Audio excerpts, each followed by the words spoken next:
The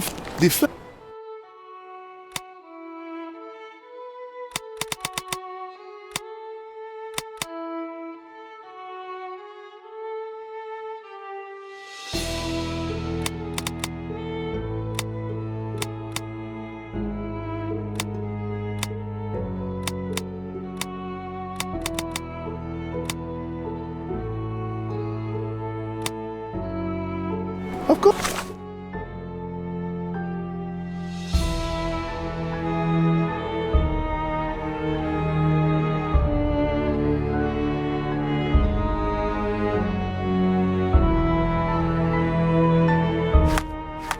Oh, think it over. Take your time.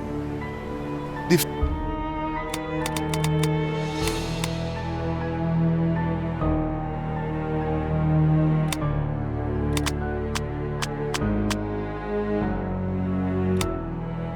Of course.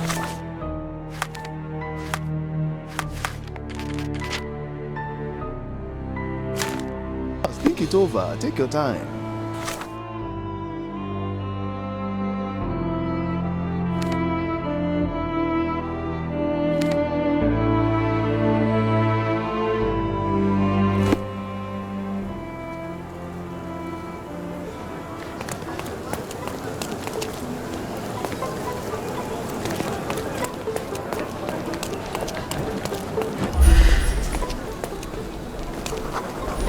May I ask for your assistance? Yes, I hope my knowledge will be enough for you.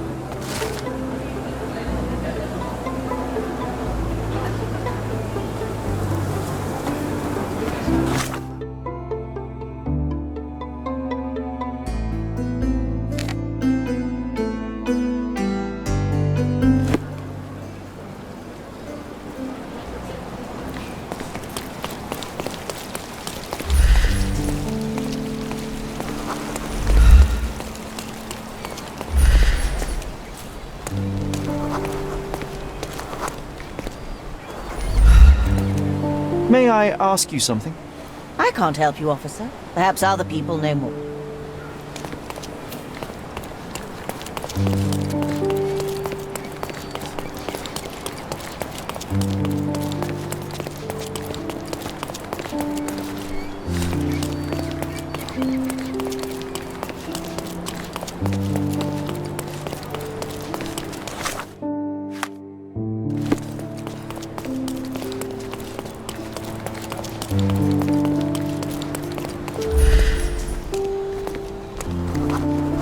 May I ask you something?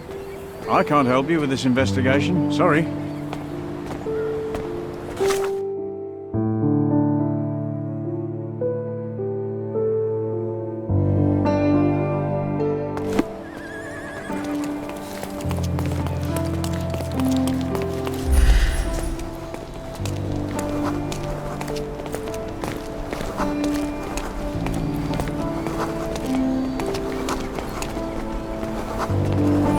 Is this familiar to you?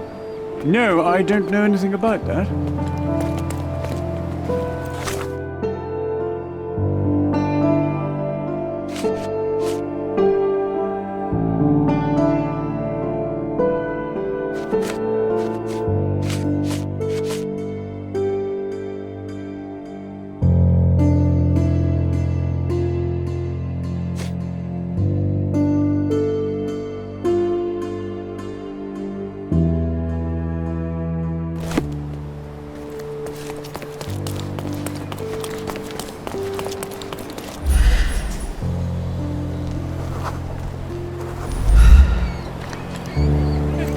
Could you help me? I respect you, officer, but unfortunately, I know nothing about that. It's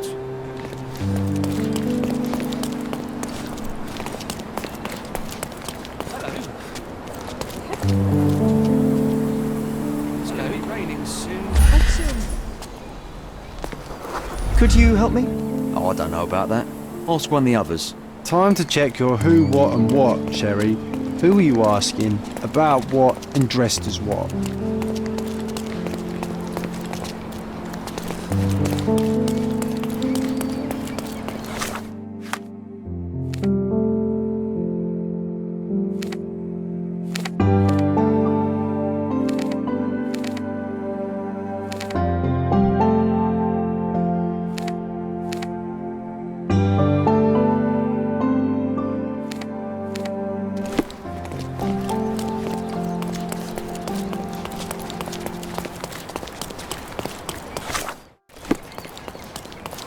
Lovely to see you.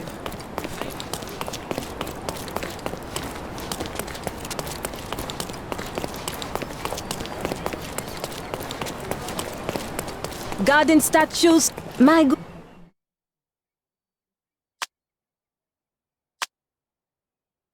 You always know where to find me. Masterpieces by Loc.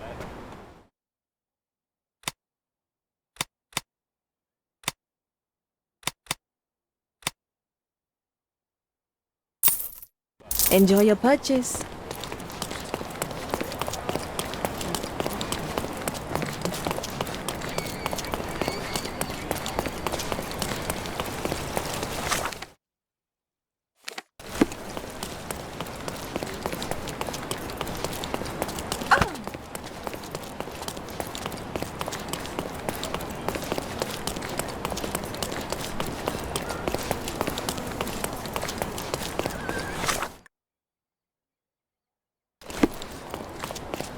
What's up?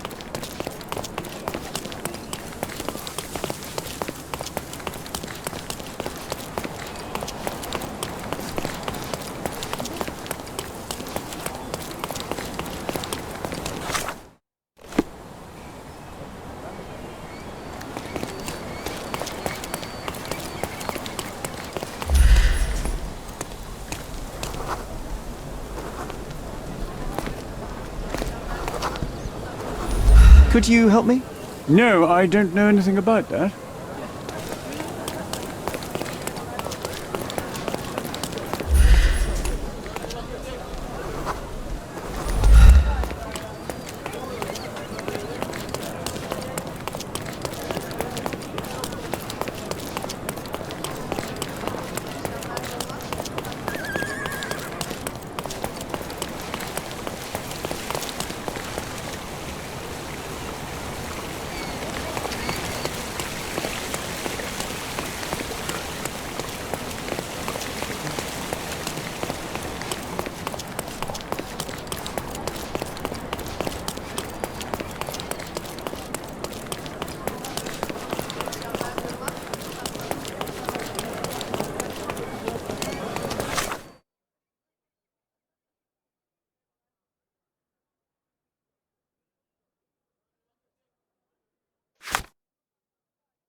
Hello.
Is this familiar to you? Sorry, officer, you should ask someone else about that.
Nice to see you.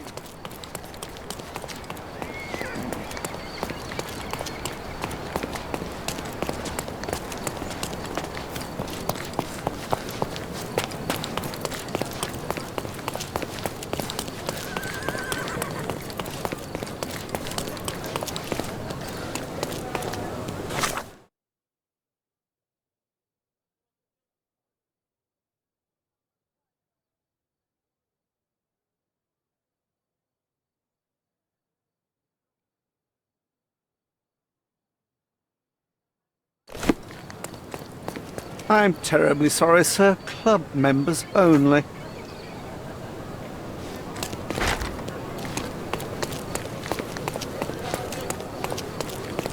I'm terribly sorry, sir. Club members only.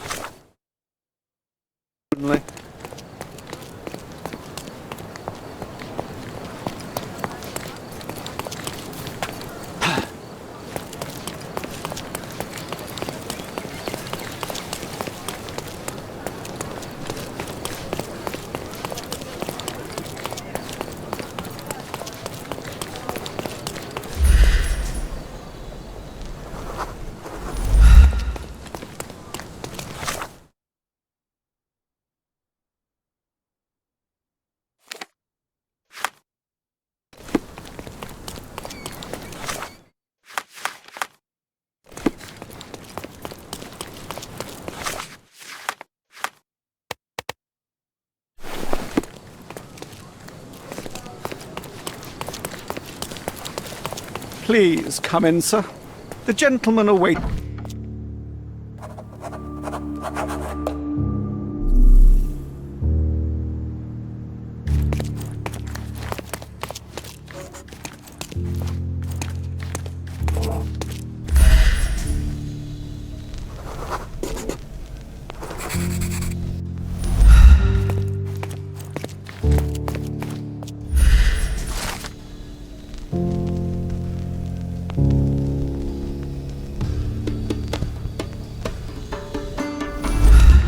Fancy?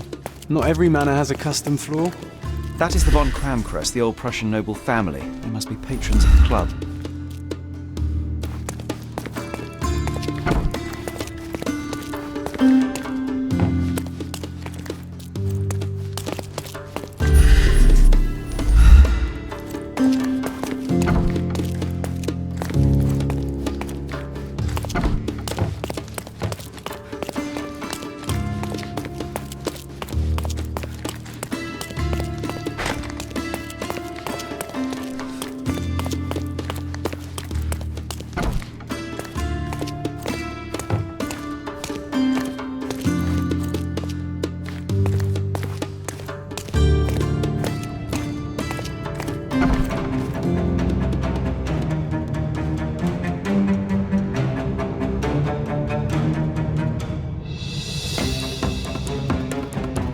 It's the killer. Shake a leg. Get him.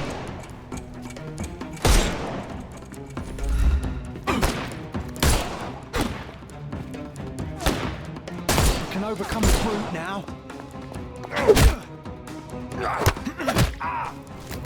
Take a rest, my friend.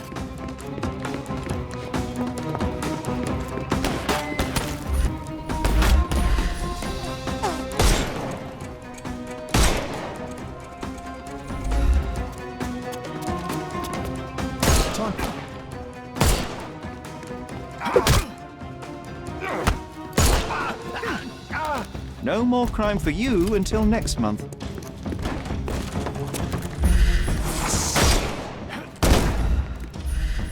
The snuff's ready.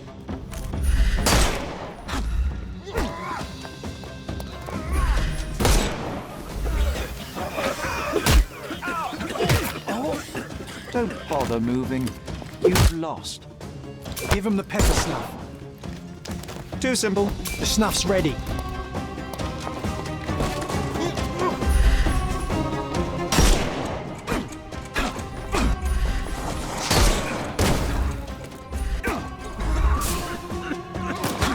I'm coming for you. Don't cry. I'm coming. coming.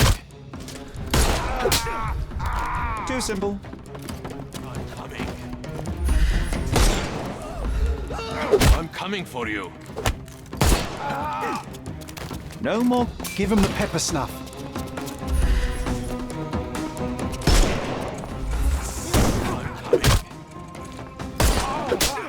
I'm coming for you. The snuff's ready.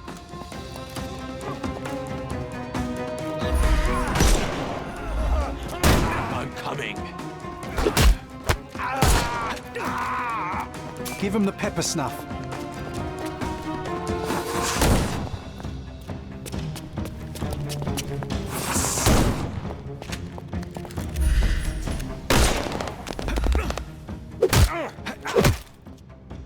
Don't bother moving. You've locked. The snuff's ready. I must say, Sherry, that was near perfect. Could it be that you're not completely hopeless?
The same ingredient was used in the dueling revolver's ammunition.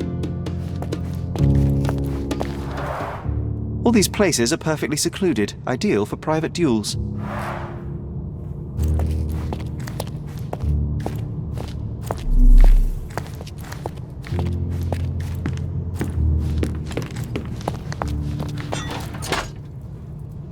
Clever system.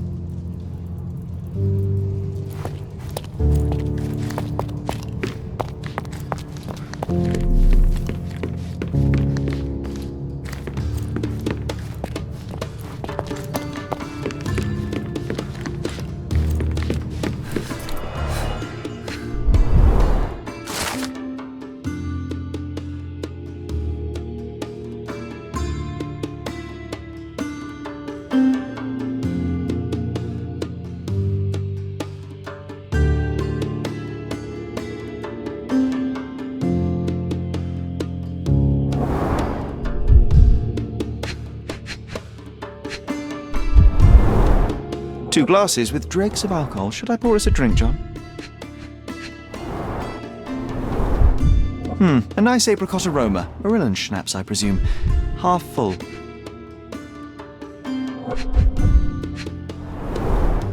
Glass crushed underfoot with damp traces still visible.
Who the devil are you?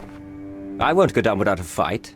Sherlock Holmes, and if I wanted a fight, you would already be on the floor. Fortunately for you, I'm merely here to ask a few questions. Is that so? Well, come on, pretty boy. How about I fix that nose of yours? Give it a bit more character. Enough. Your compatriots attacked me and I responded. They still have their lives, unlike Mr. von Staub. True. At least you are not a murderer. Fine, you may speak.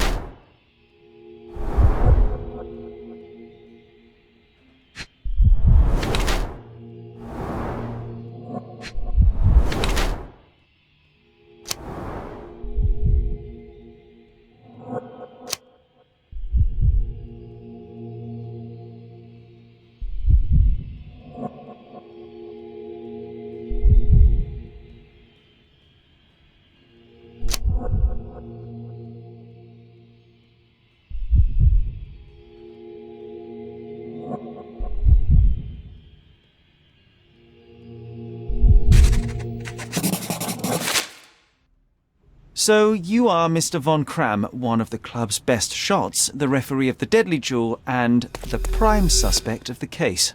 Heinrich Vögen von Kram, but you're incorrect. I am the best shot at the club, and I had nothing to do with Erich's death. Your clothes tell a different story. The dirt on your trousers confirms your presence in the old ruins, and the red stain on your jacket is from the wax-covered gelatin your club uses for non-lethal rounds. I suspect you took a hit from the other duelist after Mr. von Staub was shot dead. A better shooter would have avoided it. I am innocent, but if you persist in your slander, that may well change. Fine. Answer my questions and prove me wrong. Otherwise, I shall simply inform the authorities we have our man. First violence, now blackmail. Ah, well, I have nothing to hide. You may even search my surrounds. I'd like to speak with the other competitor. He left the island. Mr. Dorfman was sure that the killer was after him. He is innocent, I assure you. Indeed, from his position it would be impossible to fire the bullet at such a downward trajectory, but he was a witness. Shame. So, what transpired in the old ruins? Everything began as normal. The signatures, choice of weapons. I checked it all, and then blindfolded the duelists. Erich stood to my left, and his opponent, Mr. Dorfman, to my right. Before they could begin, the killer fired. And I'm sure it was not Dorfman. Why are you so sure? The sound was different. Not a Webley revolver. And further away. The killer must be an excellent shot to hit the heart. You said the killer was an excellent shot. Do you suspect someone from the club? Definitely not. No one from the club would break our rules. Did you or the other duelist see the murderer? No. The killer slipped away into the hills, so we turned our attention to Erich. Rest his soul. And neither of you pursued the culprit? I will not have my character impugned. We had only blank cartridges and a fallen friend at our feet. He was our focus. What transpired after the shooting? I heard Erich cry out and fall. Mr. Dorfman turned and fired at the killer, but I shouted at him to stop and help. I tried to save Erich, but it was too late. He was gone.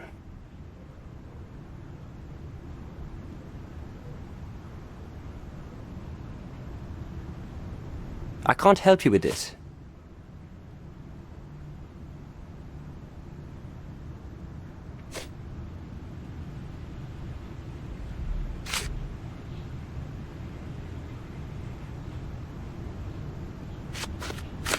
I don't know what you're talking about. You have a nice collection of pistols, Mr. von Kram. Ah, a fellow connoisseur of firearms. Did something catch your eye? What caught my eye is a missing Lamate. Where is it? Ah, that one. I lost it in a bet. A rare failure of mine. A bet with whom? That's private, Mr. Holmes, and unrelated to your investigation.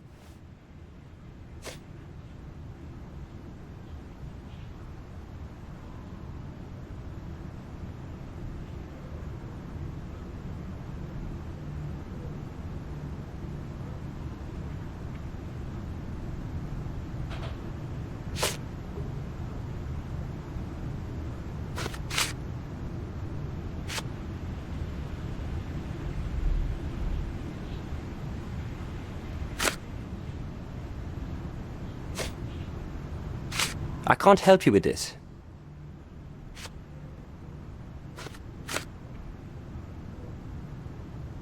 It seems you owed Mr. von Staub a small fortune. A fortune to you, perhaps, but a trifle to me. Our debts ebbed and flowed. In our next contest, there was every chance I would win it back. Eric was too concerned about all that. Frankly, he often lacked the demeanor of a nobleman. His progressive tendencies could be grating.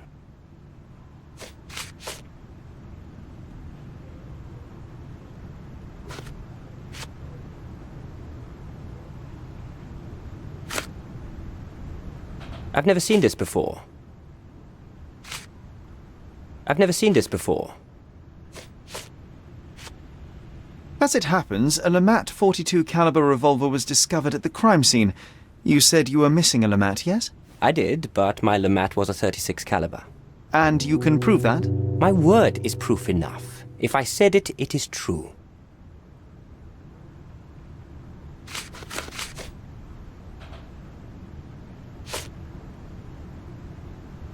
I've never seen this before. I don't know what you're talking about.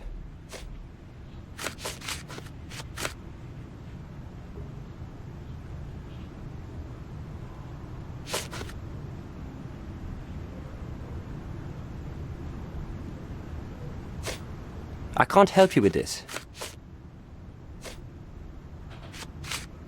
I've never seen this before. I can't help you with this. I can't help you with this. I can't help you with this. Last year, there was a similar incident in which a duelist died. What can you tell me? A tragedy. I shot too well, and my opponent stumbled from the impact. He slipped and fell down the cliff. I regret it all. I have not participated in a duel since. Instead, I only take the role of a referee and supervise the proceedings for safety. I swore that no other club member would die in a duel. Alas, someone else intervened.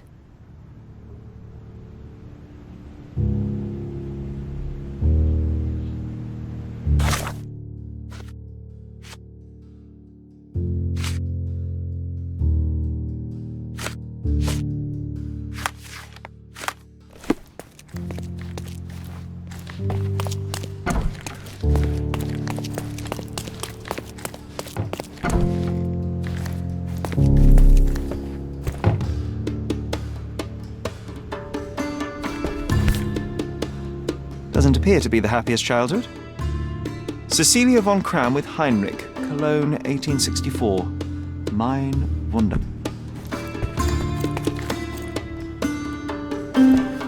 Recordings labelled in Braille. Your ability to perceive the world can be developed with work and concentration.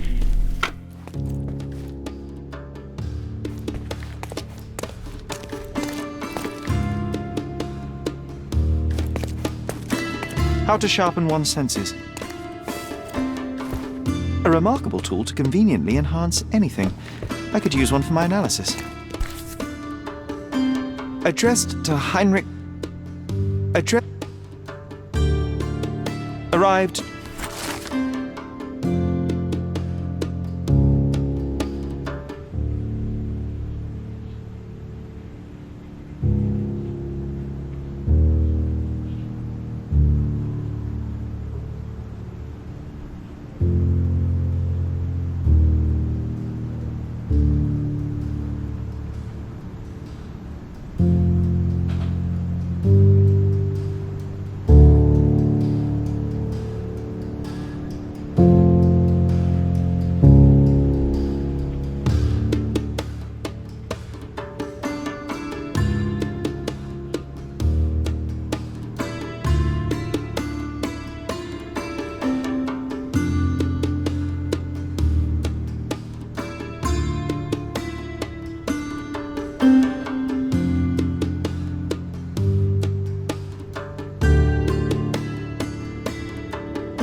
There must be more you can recall from the day of the duel. I wish. My eyes make me a poor witness, I'm afraid. Yes, your blindness, an affliction since childhood, one presumes. No scars on your face, and you carry yourself with confidence. I'm starting to see your worth, Mr. Holmes. But this limitation developed your other senses and made you an excellent marksman. So, tell me, did you notice anything else? I do recall a floral smell. Something artificial. It was sweet and fresh and came from the direction of the killer. You and Eric were competing for the position of honorary consul, yes? Quite the title. We were, but he stood no chance. Only a true nobleman could take such a role. Difficult for him to contest it now.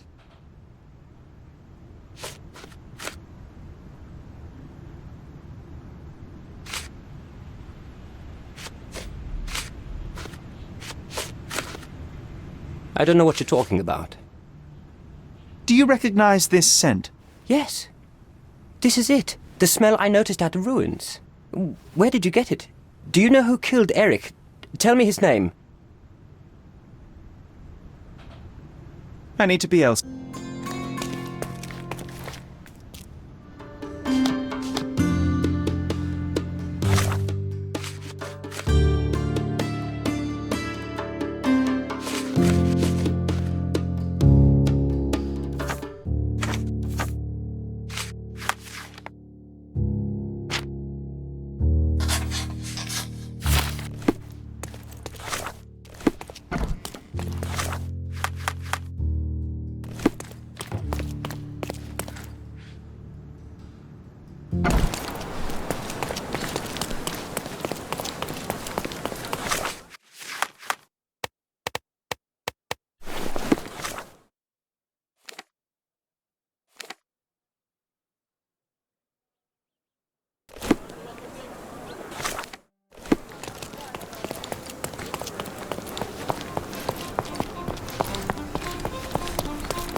Miss von Staub is awaiting the police, sir.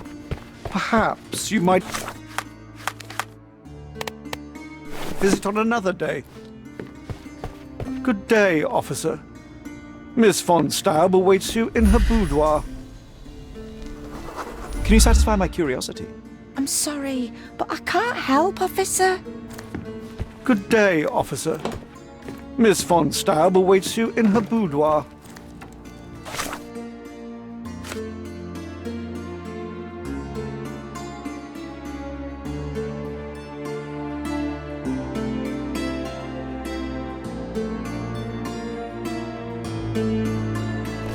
Going on a trip, miss? No, I'm leaving permanently. This place brought me nothing but sorrow. I am sorry. What do you want?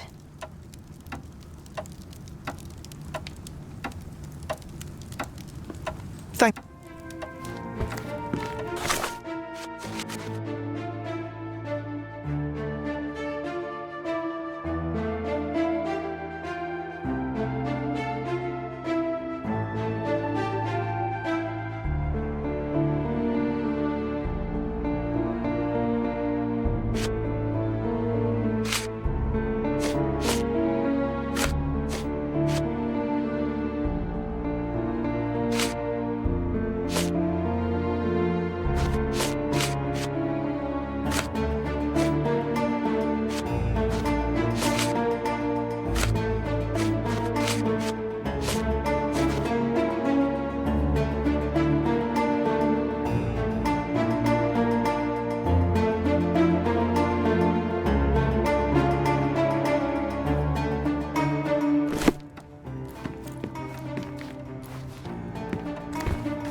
Help me, please. Officer.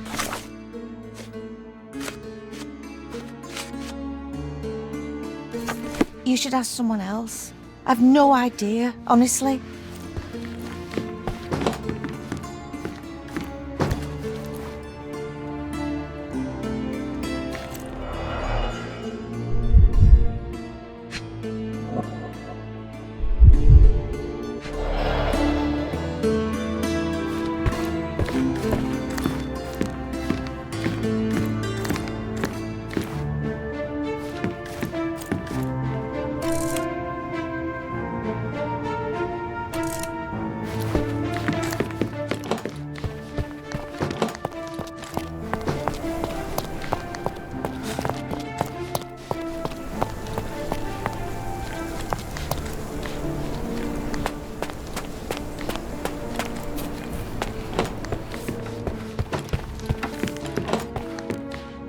Good day, officer. Can you satisfy my curiosity? Miss von Staub Officer, awaits you in you her should boudoir. ask someone else.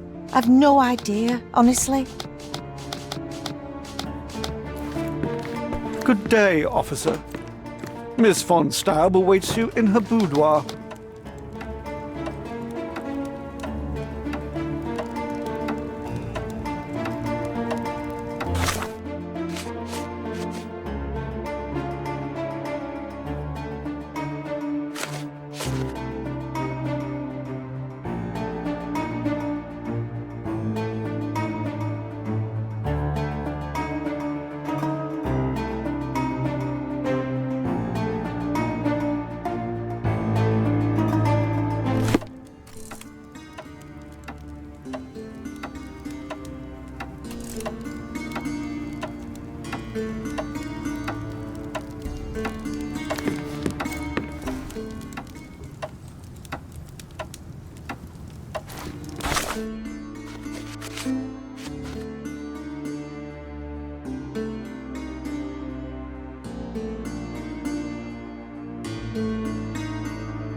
I think the time has come to be honest with each other, Miss von Staub. I'll start with my confession. I misled you in our previous meeting. My name is Sherlock Holmes, and I do not work for the police. What? I don't understand. In actuality, I was independently investigating your brother's death and came to an unexpected conclusion. How? Why? It was not a tragic accident, miss. It was cold-blooded murder. And I know the culprit. No. Who is he? Nice try, but as you well know, I'm talking to the culprit right now. What? Are you out of your mind? Certainly not. Allow me to explain how you killed your brother.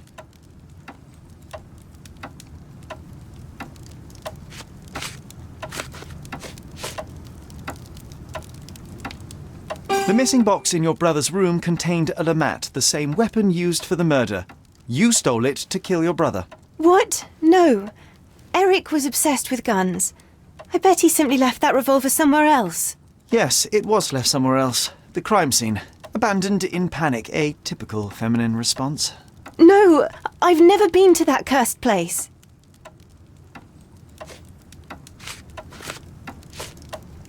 You hid behind the wall in the ruins. None of the others present could have killed Eric from that position. Both the duelists were blindfolded and Mr. von Cram is ill-sighted. So nobody saw anything? Your imagination has run wild. Ah, but you forget one thing. A blind man's other senses grow stronger. Mr. von Cram detected a lavender and pine scent. That of your ointment. You're taking the word of a sightless man. This is monstrous.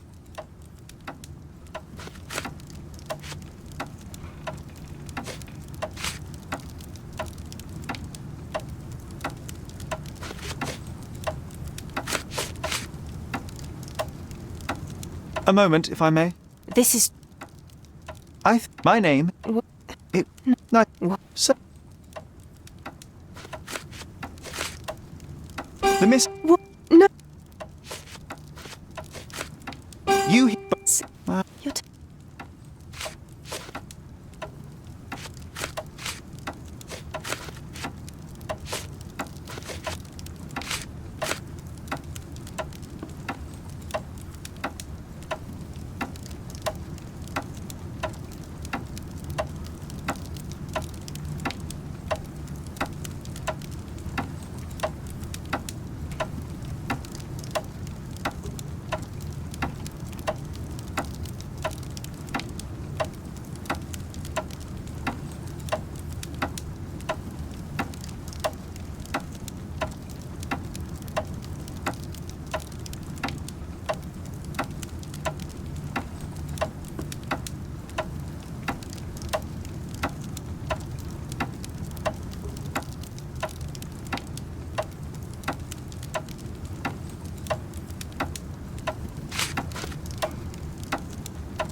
It is your brother who was monstrous.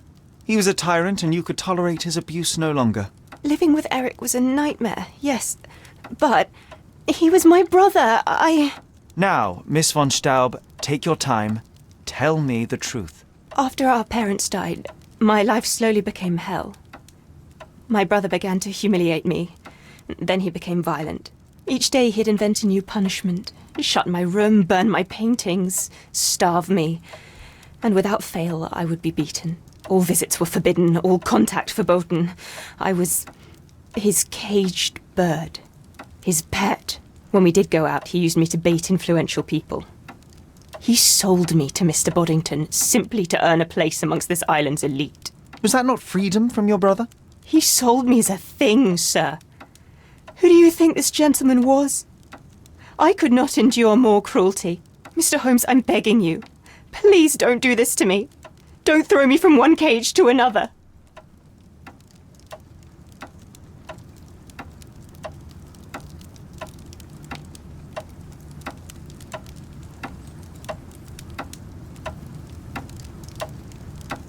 You have suffered enough, Miss von Staub, but now it is over. I will not turn you into the police. I don't know what to say. What will happen with the case? The usual. With their typical stupidity, the inspectors will confidently declare the case a tragic accident, and that will be that. I didn't expect such kindness. Kindness? No, where the truth reveals injustice, I expect accountability, but in this matter, Miss von Staub, I see no injustice at all. Thank you, Mr. Holmes. I'll never forget what you're doing.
What a long day.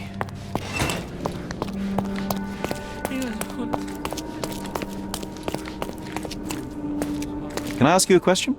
Oh, I don't know about that. Ask one of the others.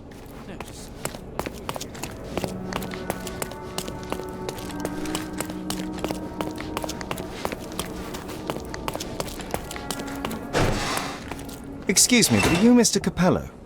My name is Sherlock Holmes. I'm hoping you could spare a moment to talk.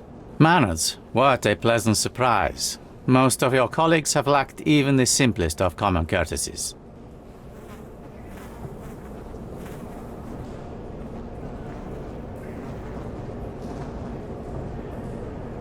You're a suspect, sir, but not yet a criminal. I shan't treat you as such.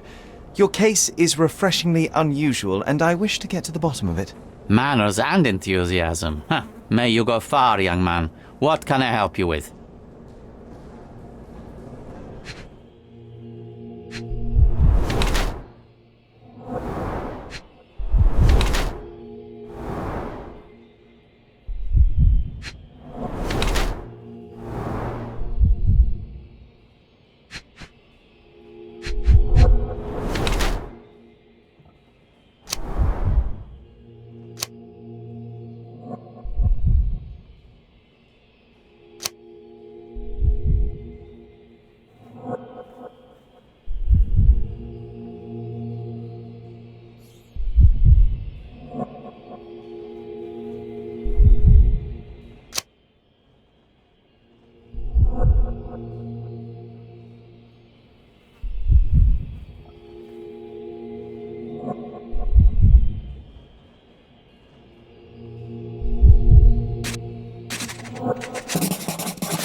You are surprisingly composed for a man accused of murder. Not so easily shaken, I take it. Life is full of surprises. You'd be astonished how many deals go sour due to a force majeure. One becomes skilled at adapting. I am confident this will all be set straight. Until then, I will endure. Much how you endure that injured hand. Those bruises look painful, but you seem barely aware of it. Were you attacked? No, a minor accident, nothing more. My heady days as a man out to prove his valor are far behind me. I now know that to succeed in life, one must stay calm and plan ahead. The world will turn your way eventually. And if it does not, then one must persuade it so. Please, tell me how you ended up in this situation. Well, this morning some clients arrived to finalize their purchase of a Capello modular safe. But when we opened the door, out tumbled a dead man. And I take it this wasn't normal? No, I normally keep my corpses in the wardrobe. Please, young man, spare me your wit. The rest of the day was a blur. I recognized the victim, and it seems so did the police. That was enough to make me the main suspect. Who sent for the authorities? No one. As it happens, we had a break-in last night. Nothing was stolen, but for insurance purposes, the report had to be made. So, police officers just happened to be on the premises when we discovered the body in the safe. You mentioned you were showing your wares to some prospective buyers when the safe was opened. Who were they? Clerks from the bank. They inspected the safe from top to bottom yesterday. I assumed the sale was just a formality at that point. And the safe was closed? It's usually open, but it locks automatically when the door swings closed. That's another marvelous Coppello invention. A coffin that locks itself. Marvelous indeed. Help me grasp your movements yesterday. What time did you meet the customers from the bank, and did you have any other appointments? Yesterday, the bank clerks arrived at 10 a.m. Afterwards, I was alone in the office until my wife Augusta came in at 3 p.m. I left for home at 6:30 p.m. And what about this morning? Our meeting for the demonstration was set for 9 a.m. I arrived about half an hour prior in order to prepare. I have one final inquiry. Do you recall the time at which the safe door was closed? Young man, I may just as well ask you when you closed your cigar case. I have opened our safes 12 times a day for 12 years. I do not recall. You say you became the suspect when the police identified the victim. Is there history between you? Surely you jest. That man and I have never met and never would, unless he became the first deity in history to use our products. Some sort of family feud? I'm afraid I'm not familiar. You must be new to Cordona. It's an old tale. Back in Italy, generations ago, the deities tried to ruin our family business. They nearly succeeded. The Capellos rightfully struck back, but there has been bad blood ever since. And does that blood flow in you too? I told you, sir, it's an old story, or it was. I fear this horrible event portends worse to come. My wife may be in danger as we speak. I'd like to inquire about the burglary. I'm not sure I see the connection, but if you wish to know more, talk to Billy Lloyd, the night watchman. He scared off the thief. Was it also Billy that discovered the burglar? No, my wife did. She had stayed late yesterday. Poor Augusta. At least she's safer with the police than at home alone. Well, Mr. Capello, I think that's all I need from you at present. Where can I find your office? Here, take my card. Billy should be on site to assist with the investigation. And please, sir, would you check on my wife before you depart? Thank you. I will endeavour to speak with her before I leave the station. Please, treat her gently. Women lack our resilience when it comes to ordeals like this. I shall eagerly await your return. After all, there's little else I can do.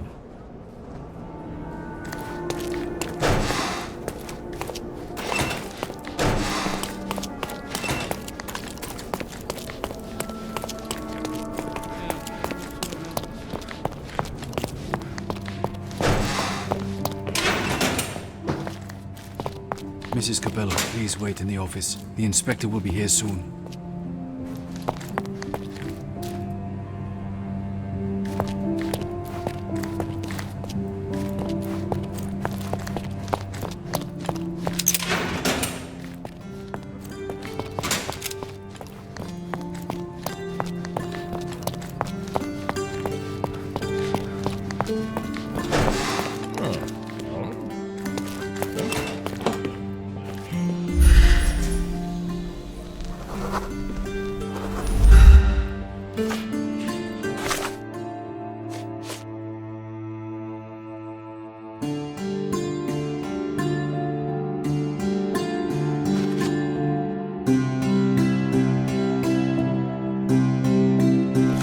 You must be the inspector. Would you be Augusta Capello?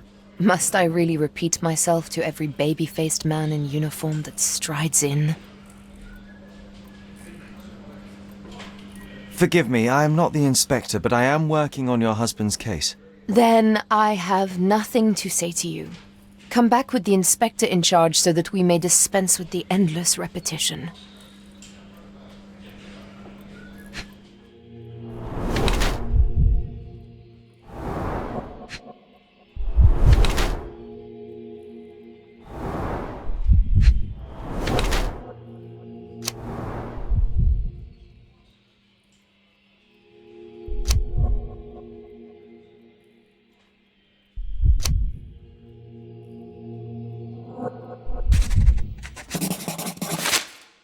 Whilst I prefer German composers, the harp solo from Lucia di Lammermoor stands out as one of Donizetti's finest contributions to the form. I'm sure Basilio thought the same. He did. How? Did he tell you how we met? Oh, there was no need. It is trivial to observe how much you value your memories of playing harp in the orchestra, and even an amateur Italian harpist would be familiar with Donizetti's finest work. Yes. Music is a balm in these uncertain times. It is nice to meet another who appreciates it. Much as I appreciate the truth. Please, Mrs. Capello, let me help you and your husband. I am not unappreciative, sir. But I'm afraid I presently lack the strength. Basilio tells me you were present during the burglary yesterday. What can you tell me about it? Oh, it gave me such a fright. I fainted, fell to the floor. I wish I could help you, but, I'm just utterly useless. Please, I want to rest before the inspector arrives. Were you familiar with the deceased man found in the safe? No, I did not know him, nor can I conceive of how the poor soul ended up there. You've had quite the day, Mrs. Capello. I shall leave you be. If I have further questions, I may visit again later.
مرحبا.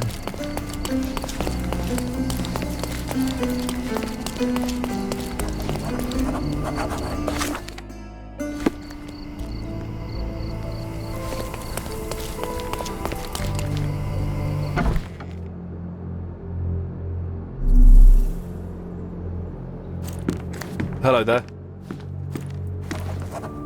Ill-fitting pants, wonky nose, and hair that appears to have been cut by your own hand. You must be Billy Lloyd. Oh, it's you! I knew you'd come. You did? You're Mirko Gallia, the best investigative journalist on Cordona. I'm a fan of your work. Alas, you're mistaken. The name is Sherlock Holmes, and your employer... Oh, of course. Discretion. I'm sorry.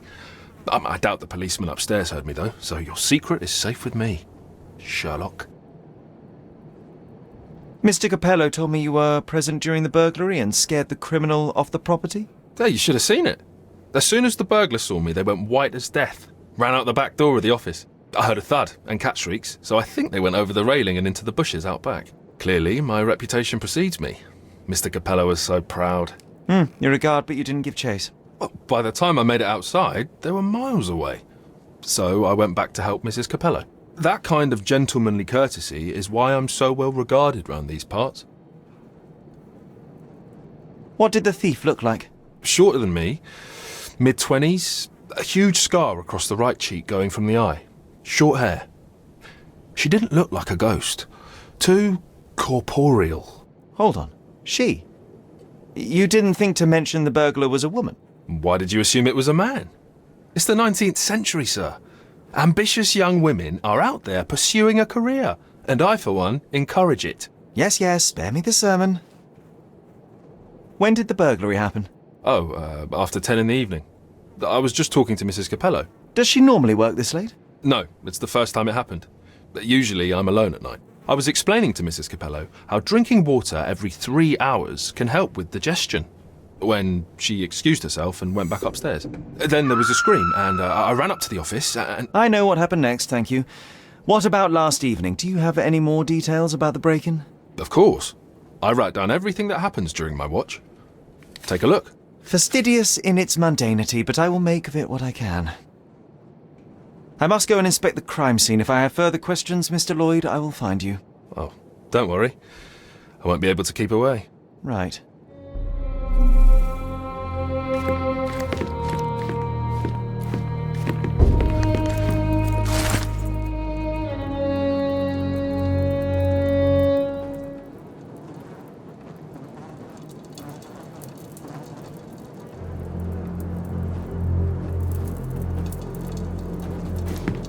The best on the market. You can wallop them, you can burn them. Nothing will work. I bet he tested that himself.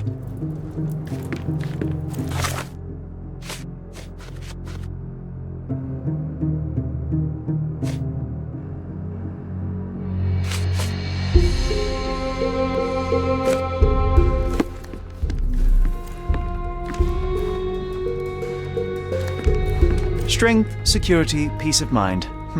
Tacky. Well, you know, that's your opinion, good sir.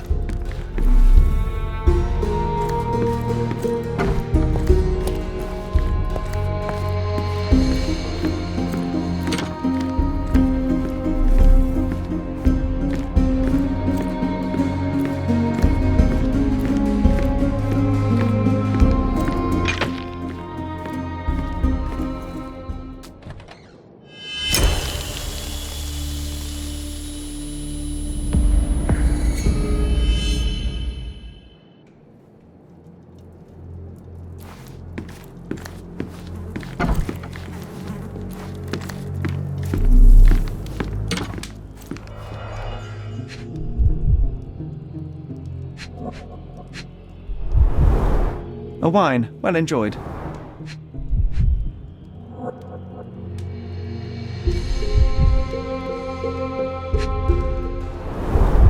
Recently used, but why would it be here?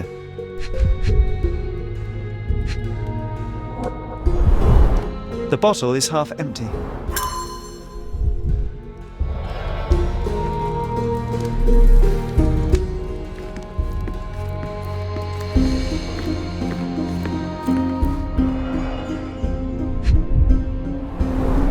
Blood on the safe door could have been left by the victim.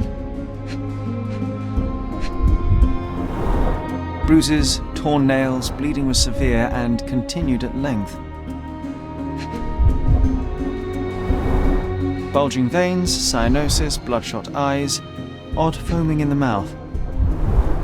Clear indications of blunt trauma, possibly inflicted before the victim was in the safe.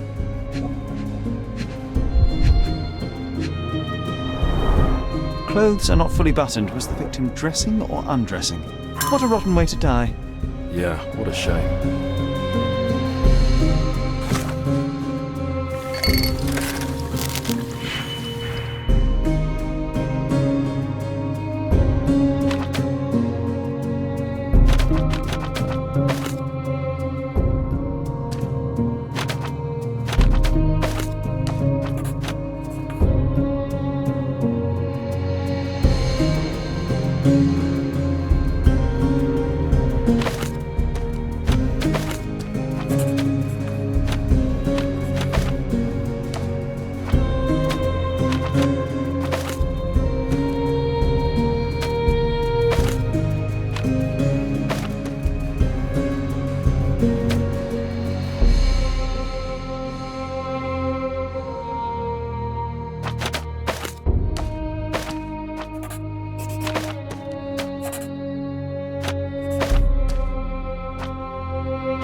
A concert programme from 7 years ago.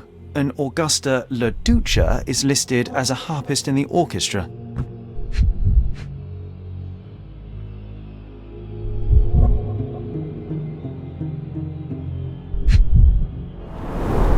Two theatre tickets for Shakespeare's Othello. The performance is tomorrow. Have to respect the classics.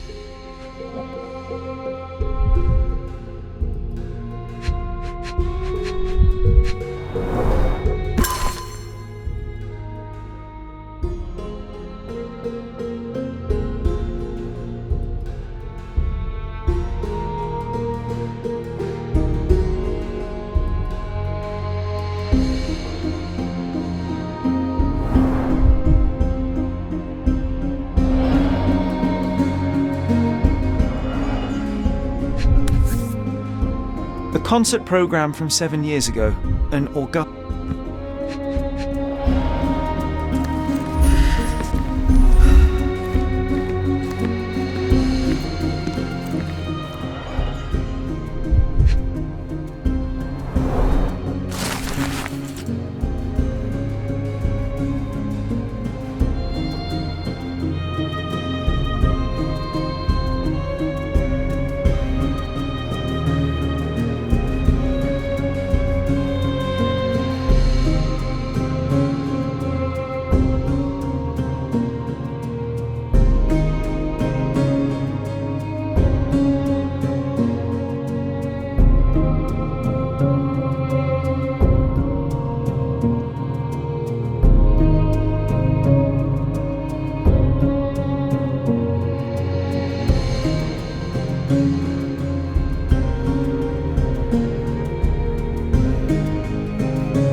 He clearly needs a better work-life balance.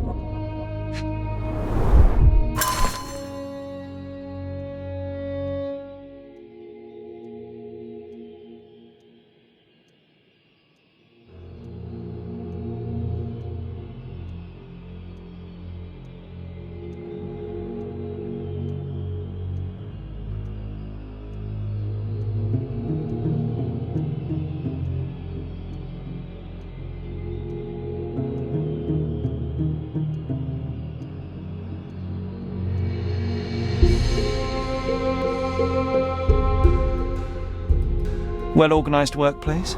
Mr. Capello is the best.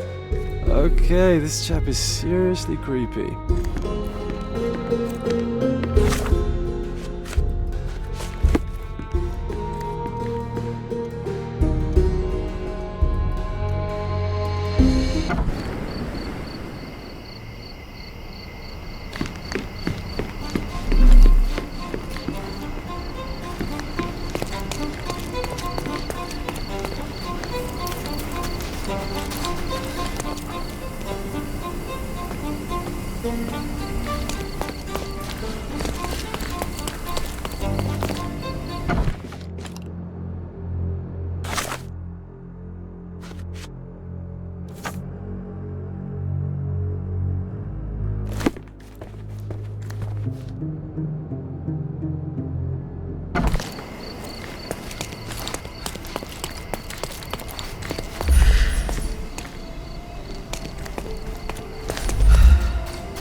The letter F is inscribed within a 4-leaf clover pattern.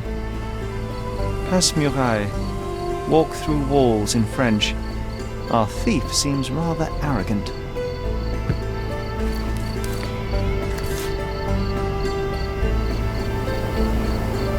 A comprehensive set of lockpicks, recently cleaned with no fresh scratches.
Seni görmek güzel.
Maybe it would be wise to take a look around outside before we enter. Just a thought.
Other gangs are planning an attack on the backyard, boys.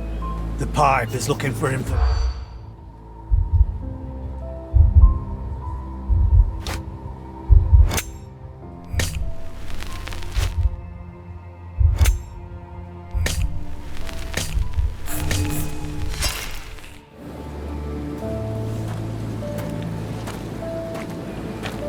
Other gangs are planning an attack.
Our clothes will be worn well, take my word. The best the flea markets can offer. Step...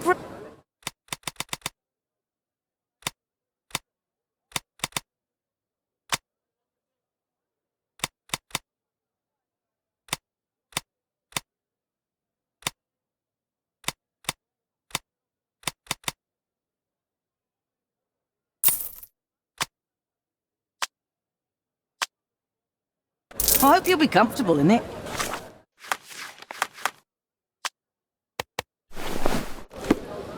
Our clothes will be worn well, take my word. Take...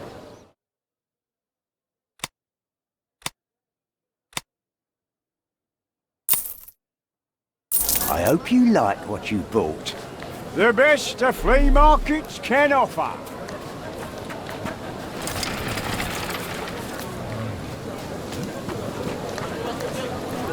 Can you satisfy my curiosity? Sorry, I'm busy, trying to ignore a sheep in wolf's clothing.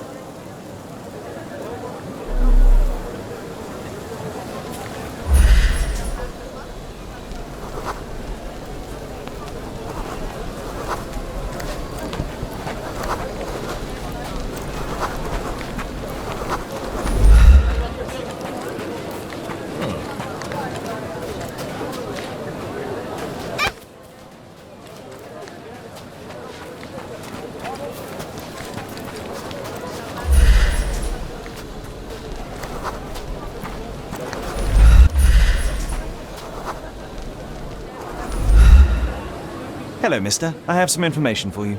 I'm not interested in the advice of a man like you. Move aside. I've places to be.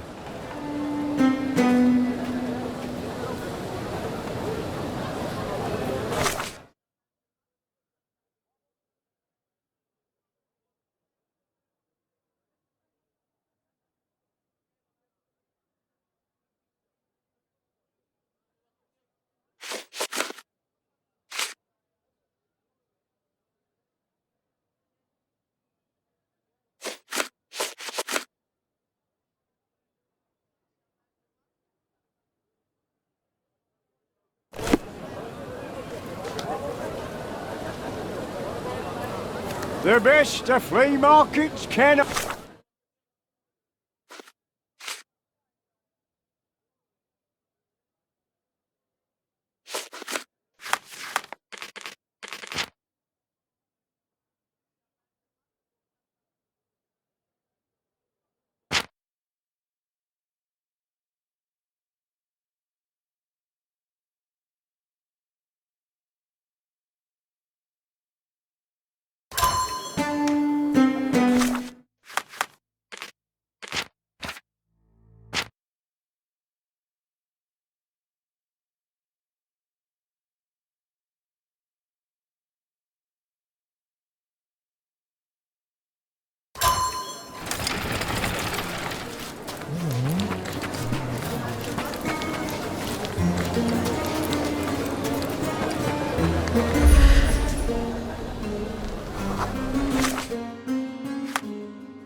Despite being used... Buy some...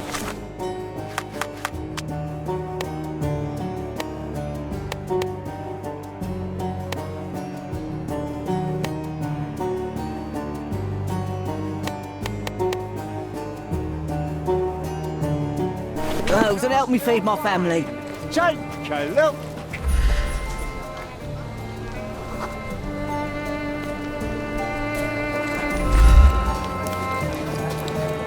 Step.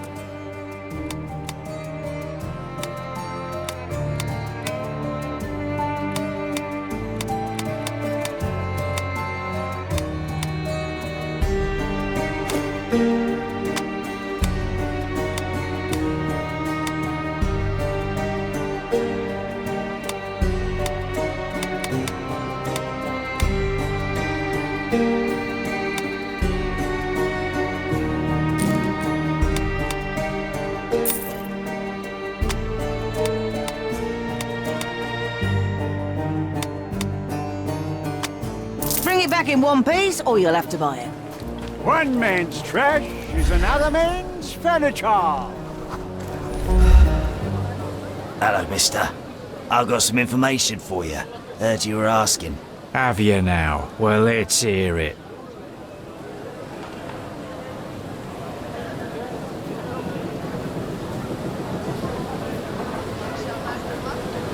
All of them bandits are getting ready for a bruising. Sticks and guns and angry faces all round. I see. Better get the boys ready. Take this for your trouble. Oh, thank you kindly, sir. Thank you. Now we can get all of you at once. Be ready. Supposed to be Philip from London. Good impression.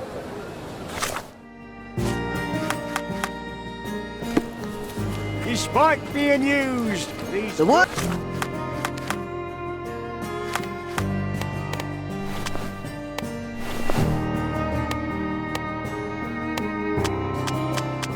Clothes at the best price.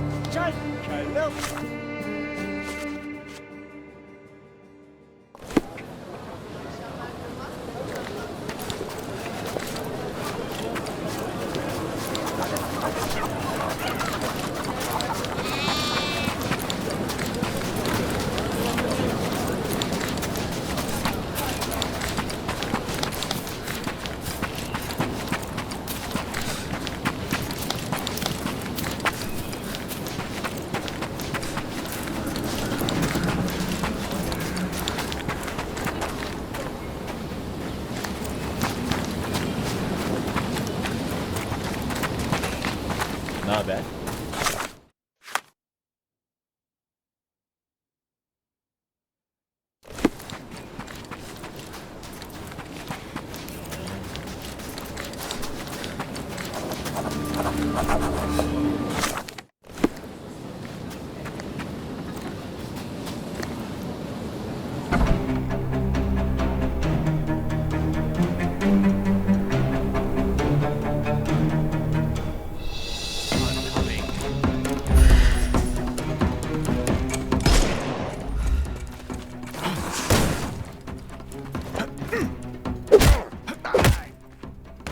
No more crime for you until next month.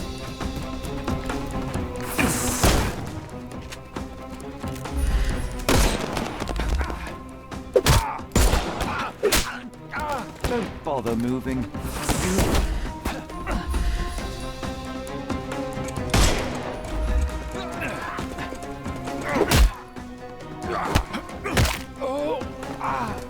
I couldn't miss the party. The snuff's ready. I'm coming for you. Don't cry, you'll live. Give him the pepper snuff.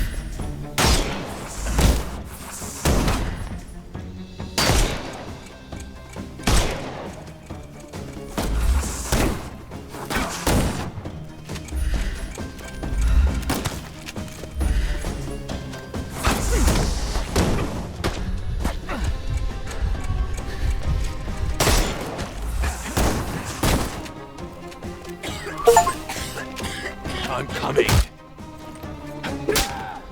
No more crime for you until next month. Time to knock this guy out. We can overcome the brute now. I couldn't miss the party.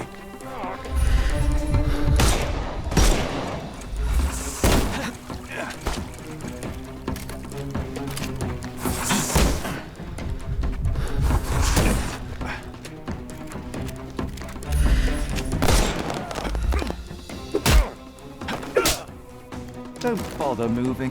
The snuff's ready.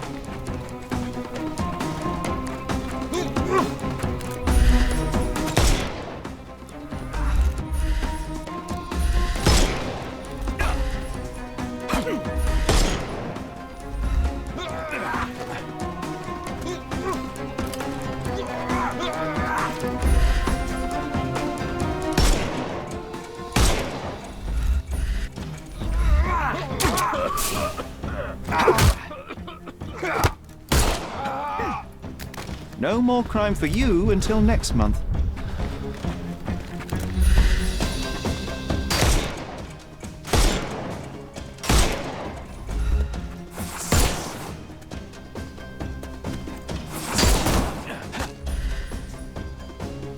all yours now.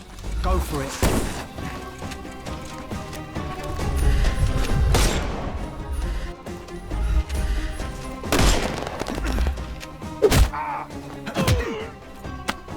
Too simple.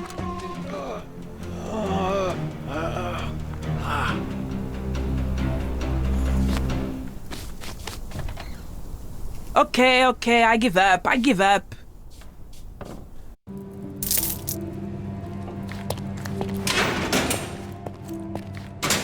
And here we are, Miss Sevigny. A place where we can talk about all your recent activities. We have a nice profile on you, you know. What are you talking about? I didn't do anything. Is there nothing you didn't do, Miss Sevigny? Thieve for the gang, break into the Armor Capello office, kill Niccolo Detti? What? Kill? I didn't kill nobody. No, How? So you admit the rest. I suppose you won't mind explaining some things to me then.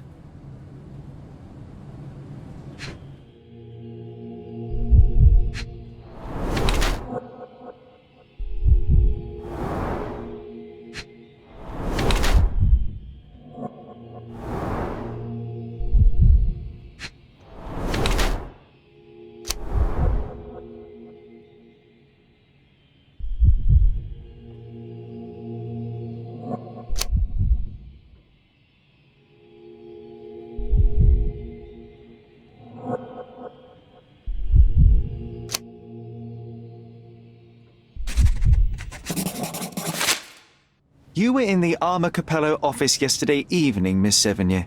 The same place that Niccolo Detti was found dead today. What happened? How would you know? You can't prove anything? It's written all over you, Miss Sevigny. I presume you did not intend your evening to end with a fall over the railing and a fracas with felines. Need I continue?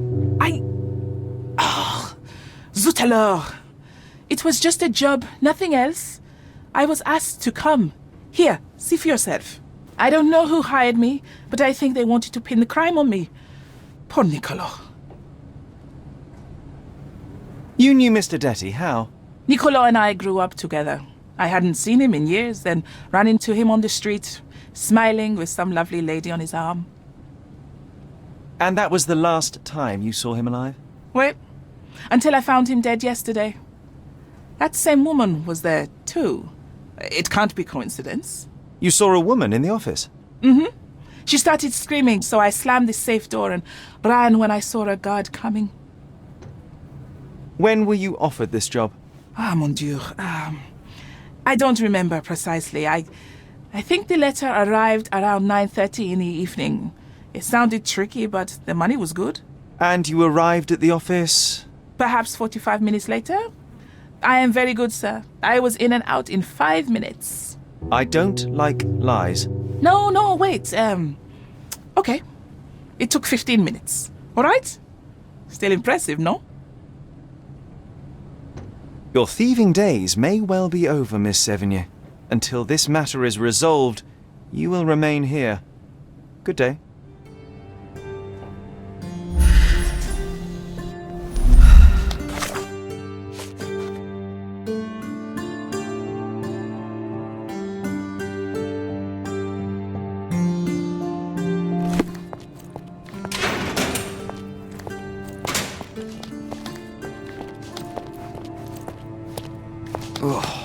What a long day.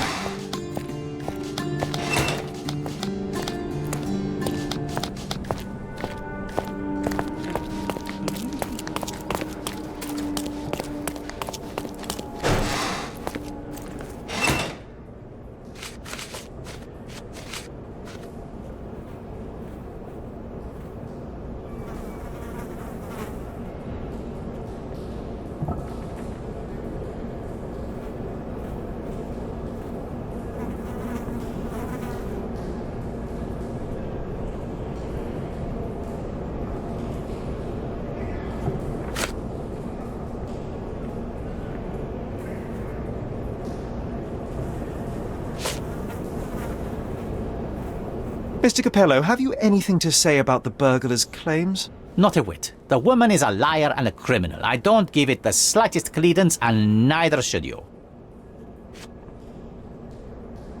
Another question? Not much to say, I'm sorry. Not much to say, I'm sorry. Another question? I'm interested in some entries in your diary that may prove important. Could you elaborate on these ones here? Bene. I won't name the detective, but rest assured that is unrelated to the investigation. It is just one of our clients. And those safe entries are about an interested party who was going to purchase the product. We met yesterday, and today were to finalize the transaction. Alas, that opportunity is no more. You've been a good help.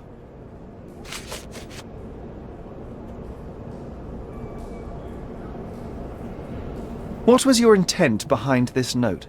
This is private, young man, and hardly relevant. Its relevance, as it were, remains to be seen. My wife Augusta joined me in business half a year ago, but works late hours. I worry because I love her. What else do you need to know? I appreciate your candor.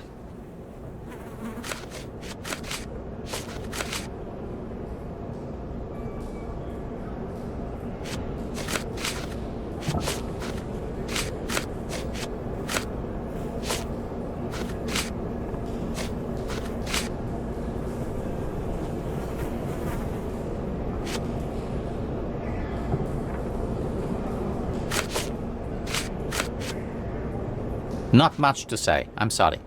Another question? How long have you known your wife, Mr. Capello? How is that relevant, young man? Please, I need a complete picture of all the parties involved.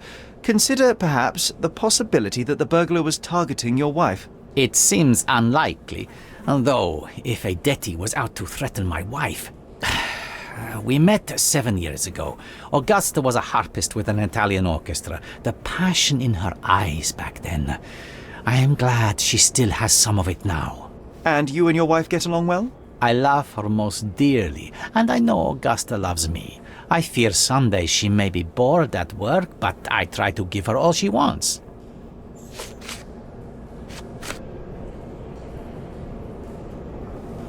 Another question? Another question? Is this note still valid? Oh yes, we use this code by default for each safe.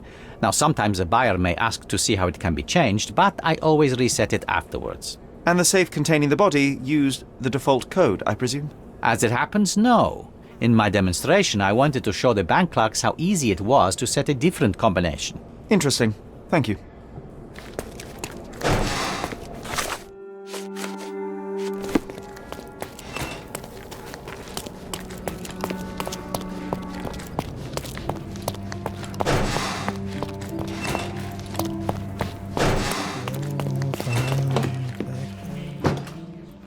What exactly was your relationship with Niccolo Detti? Who? What are you talking about? Madam, please, a young woman dedicated to her music and an enthusiastic artist. Your marriage to Basilio could not have offered all you needed. And then about 6 months ago, you met Niccolo Detti. There was a spark, you started to see each other. It brought passion back into your life.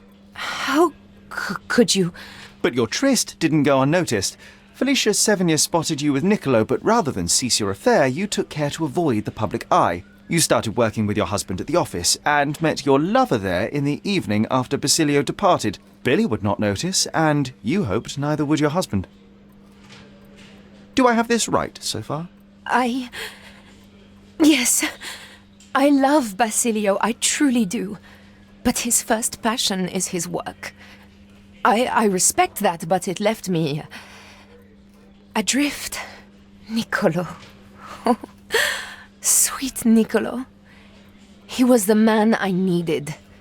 If he had had any other name, I would have talked to Basilio. But he was a Detti. And your husband suspected something. I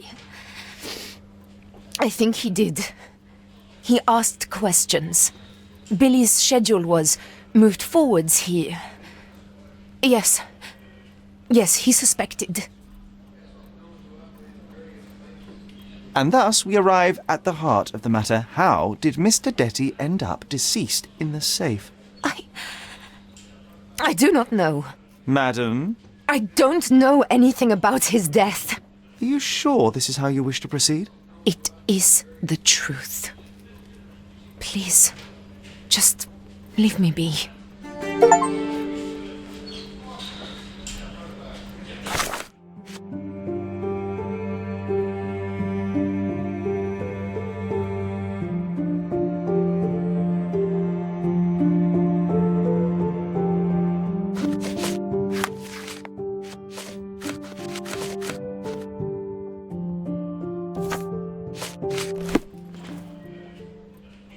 Apologies, Mrs.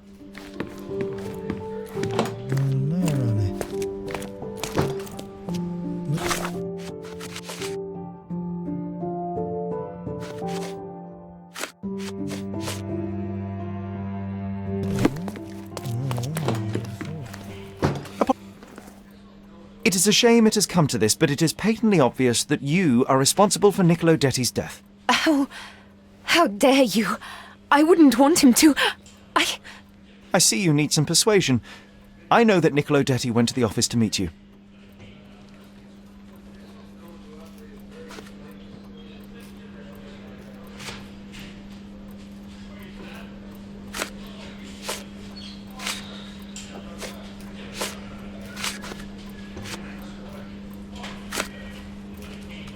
It was a midnight tryst.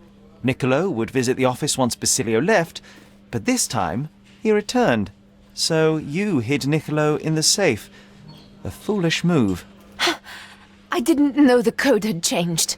It was the only choice. I couldn't let him be found. I loved him. Really? You could have saved his life by simply speaking with your husband, but you sought to free him another way.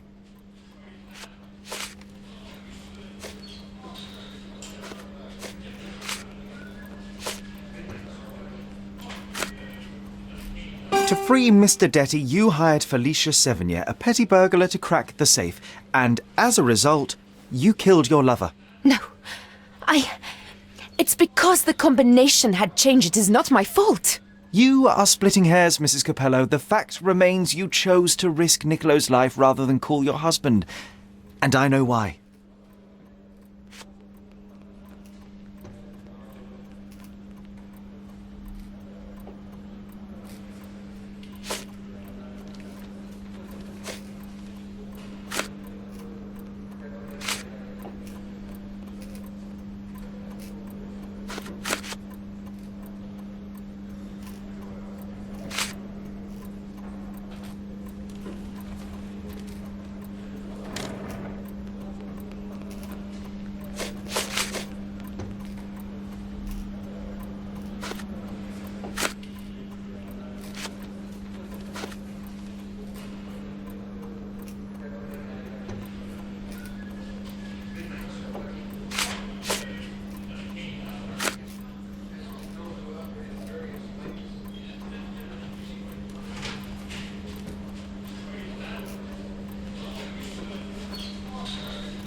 You were afraid how it would affect the reputation of the Capellos, and you feared what your husband would do as a consequence. He's a good man, but he cares about his business. about the family. It would have destroyed him. And now he's accused of murder, Mrs. Capello. How considerate of you. Mio Dio, how did this all happen?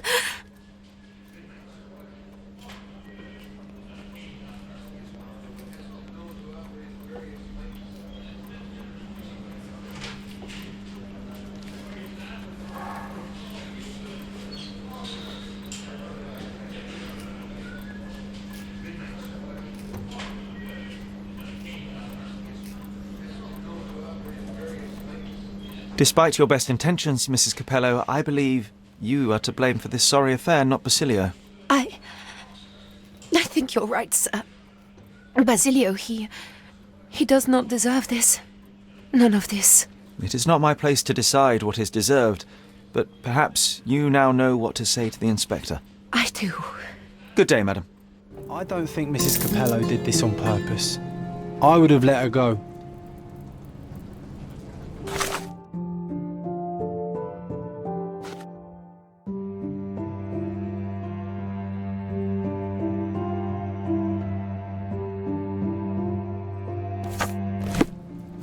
Come on, Sherry. Say, I am the law.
I remember returning home with a pair of perfect sticks. We wanted to turn them into training swords. Oh, that's right. We stood there, frozen, staring at something huge in the main hall.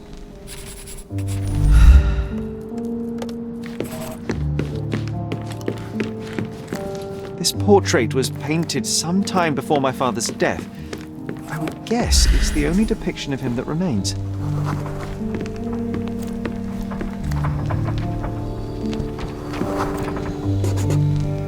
It was a giant aquarium with a living mermaid in it. Impossible, it must have been something else.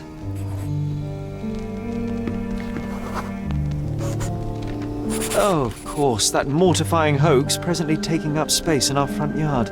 Well, fine. Your memory's better than mine. But I'm sure we started examining it immediately. And someone else was around too.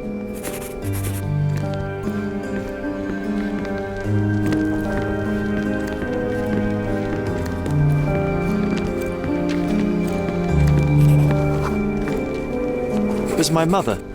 She asked what I thought of the artifact. You were really concentrating and holding something in your hand.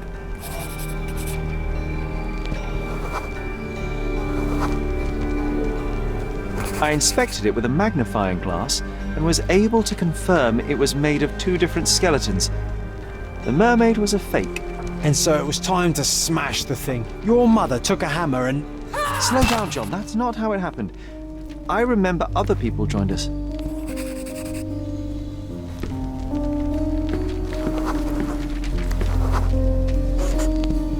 The workers took the artifact and placed it into the cabinet of curiosities. It became part of Mother's collection of fakes.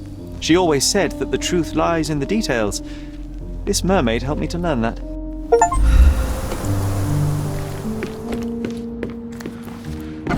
Ah yes, my mother's studio. She was an authenticator, and this was her cabinet of curiosities. I never saw the point. What does it matter if some artifact is real or not? It still exists. One of the most ridiculous fakes I ever saw. Its owner insisted it was a polar bear. He thought the white paint on the brown fur wasn't noticeable.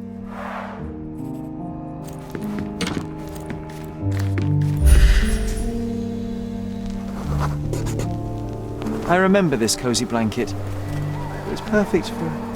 Wigwam! Oh, that was a joy to build them. Imagining ourselves as wayfarers on the other side of the world.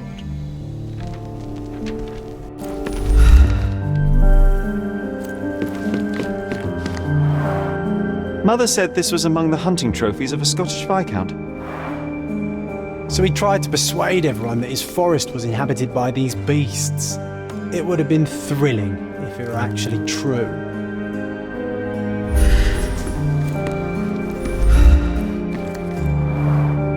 The full plate armour of Sir Robert Saunford. I was told my father won it in a wager. Armour is armour, but look at his sword. Oh, how badly I wanted to wield the blade. Maybe you take it instead of your pistol.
Clearly, it was deliberately torn. I wonder why someone would do that.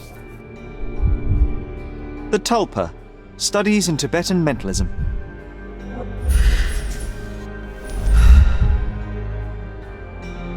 An impressive number of bookmarks. Someone was rather obsessed with this subject.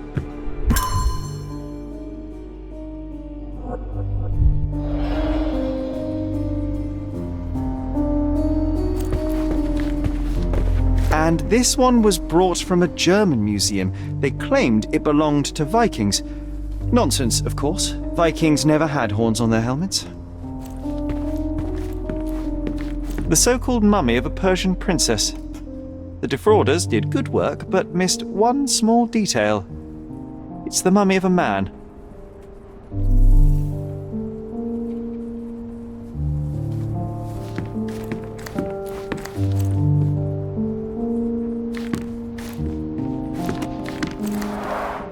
Look, it's Roger.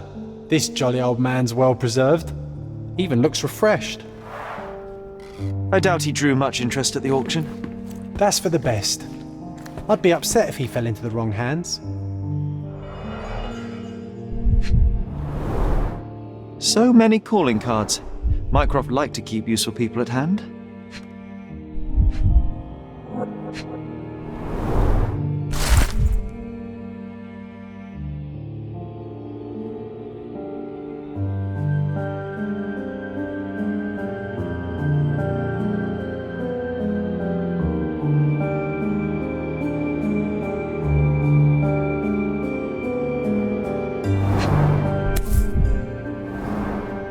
carefully open.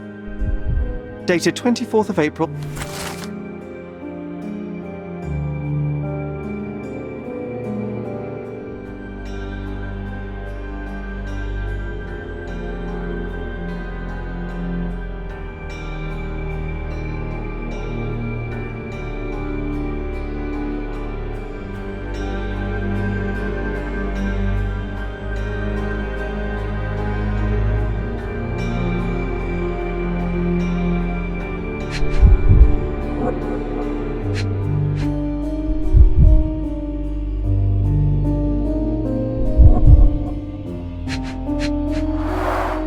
This drawer was always closed. Only Mycroft knew how to open it. I remember we tried to break it open and spy on him, but alas, had no success. Maybe today's the day. Ah, Sherry.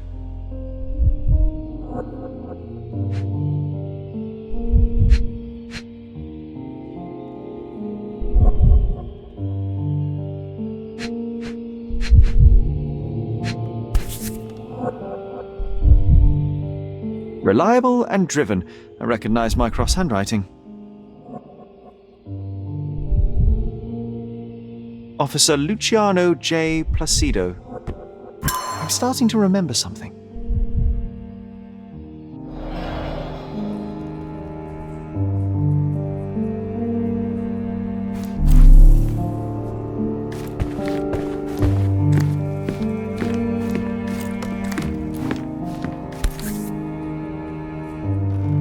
Watkinson and Holman, Chapter 1, by Wallace Dioram.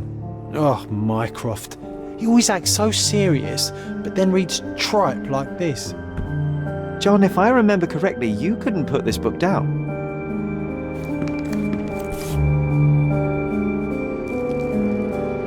Another fake Holy Grail. Its owner claimed to be the heir of King Arthur. Scarcely believable. He also insisted a deadly rabbit was hunting him.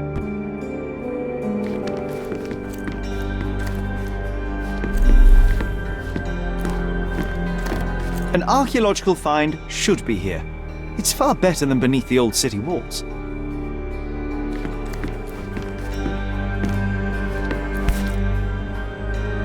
(1852), Bingley, West Yorkshire.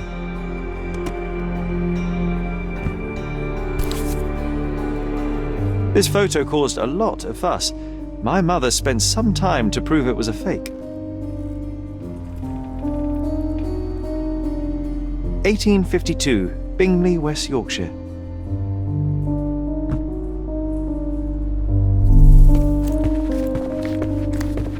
Oh, I remember these. We used them to spar together until Mycroft found out and forbade us from using real weapons.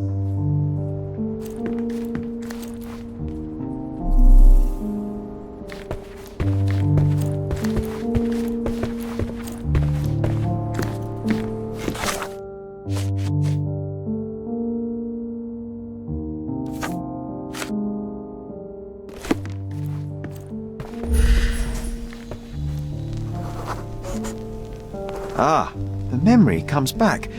We snuck about watching him. He closed the drawer and went to the hall. We were like two shadows crawling behind him.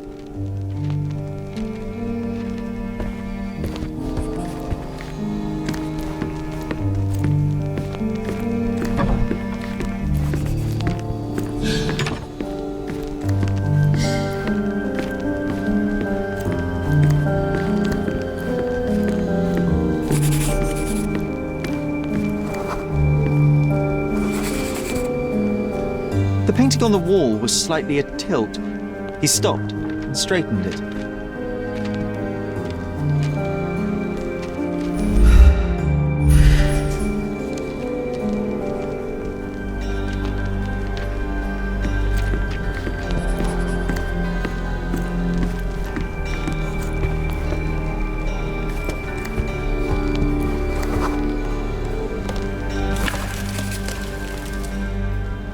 Then he threw some logs into the fire and sat in his armchair to read.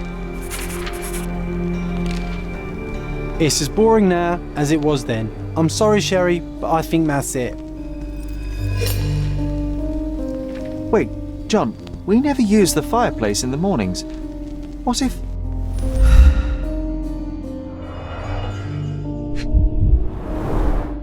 A bit of juniper in the fireplace created a soothing atmosphere. It's the little things, isn't it?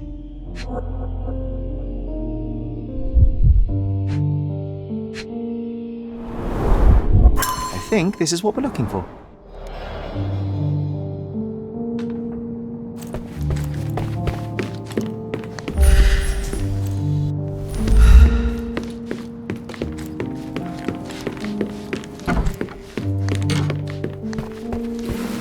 We made it. So what's there?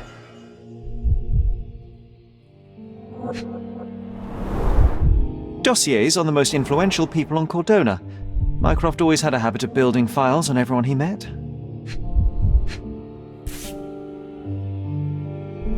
Single malt whiskey.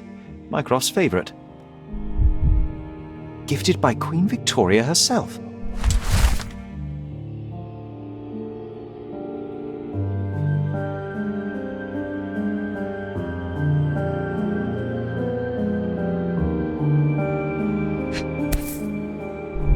Otto Richter.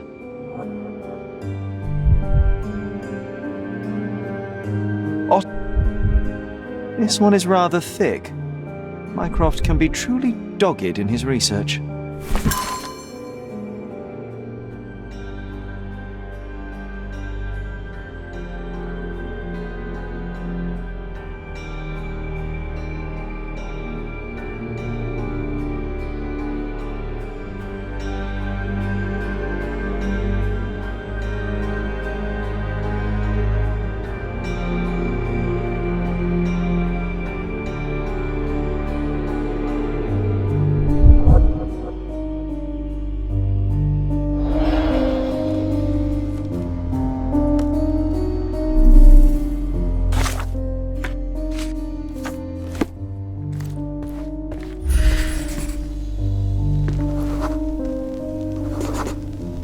I used this ladder to look at the top shelf, right?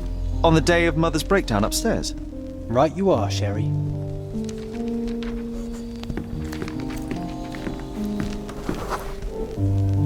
We heard a noise. I can't recall of exactly what, and we didn't have a great view from behind the statue.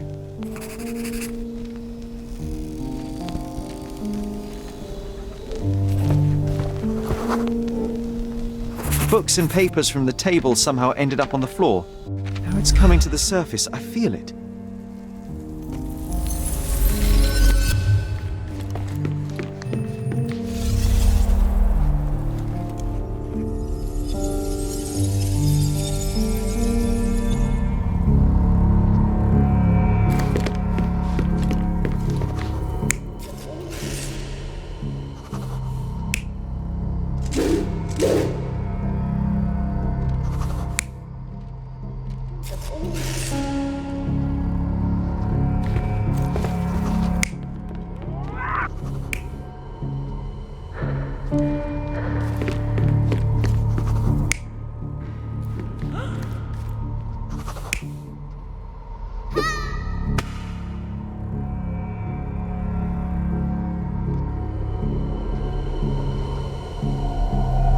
You're not even trying, Sherry. Concentrate.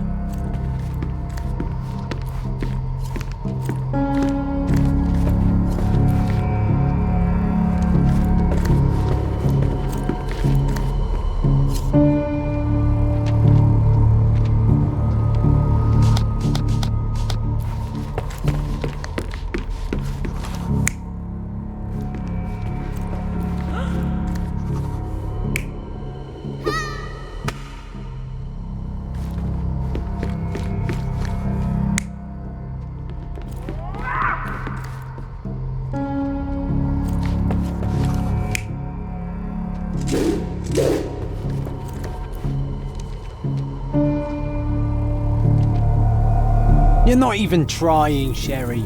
Concentrate.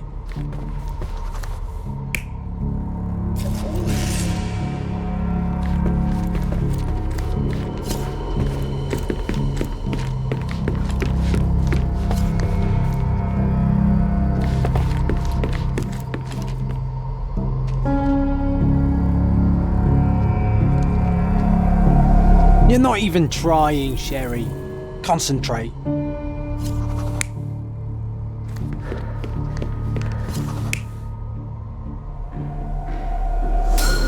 Come on, Sherry.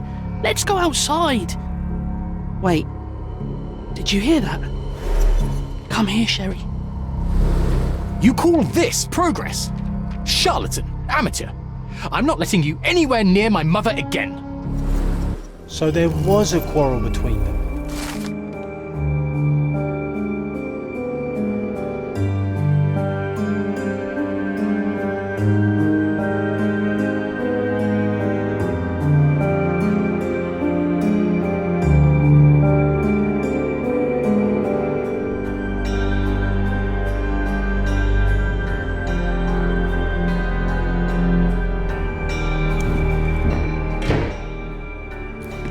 I heard a noise in the hall. Let's check it out.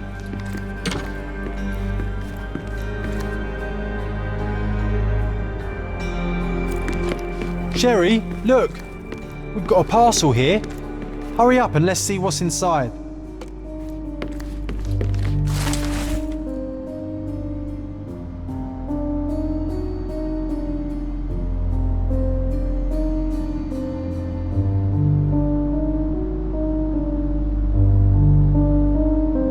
An invitation that comes with a mask. We can't miss this, Sherry.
Welcome, sir.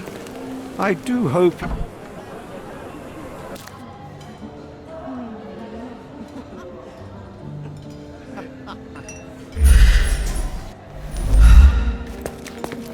Enjoy the evening, sir. There is still plenty of time before the grand finale. All right.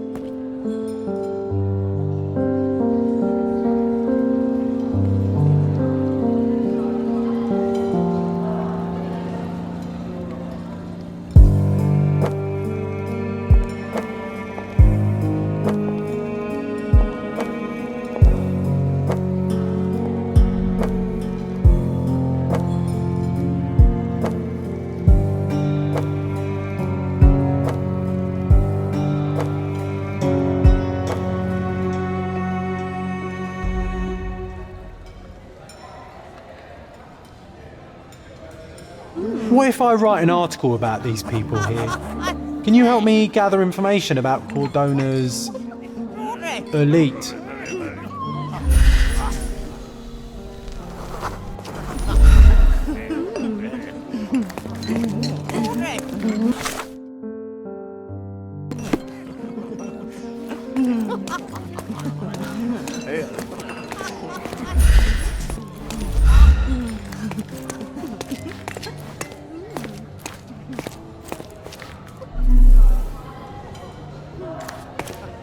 Nancho's had to enforce the masks after the scandal.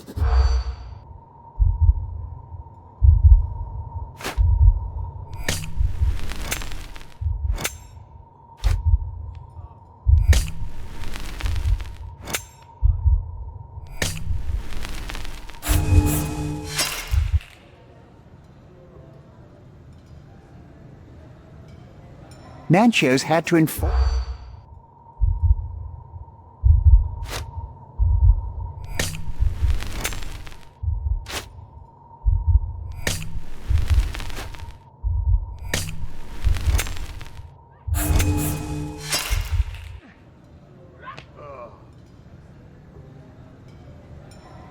Nancho's had to enforce...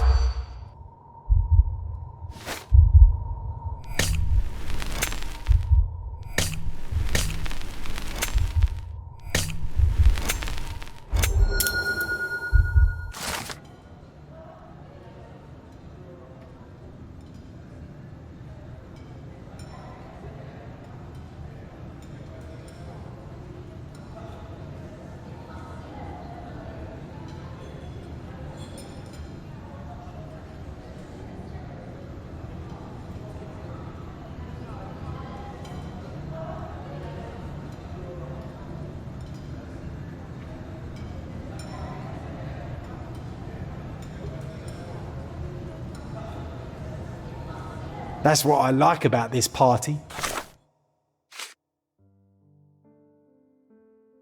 Bring me more dirt, Sherry. One more piece, and I can expose these base hedonists.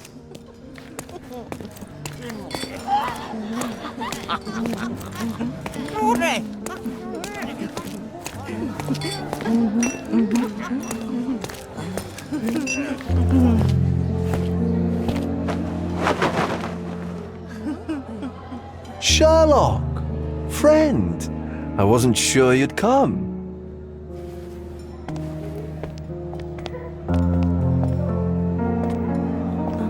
Werner, I see you are not yourself. The more time you spend here in Cordona, the more I feel it my duty to bring you into our world and show you all we have to offer.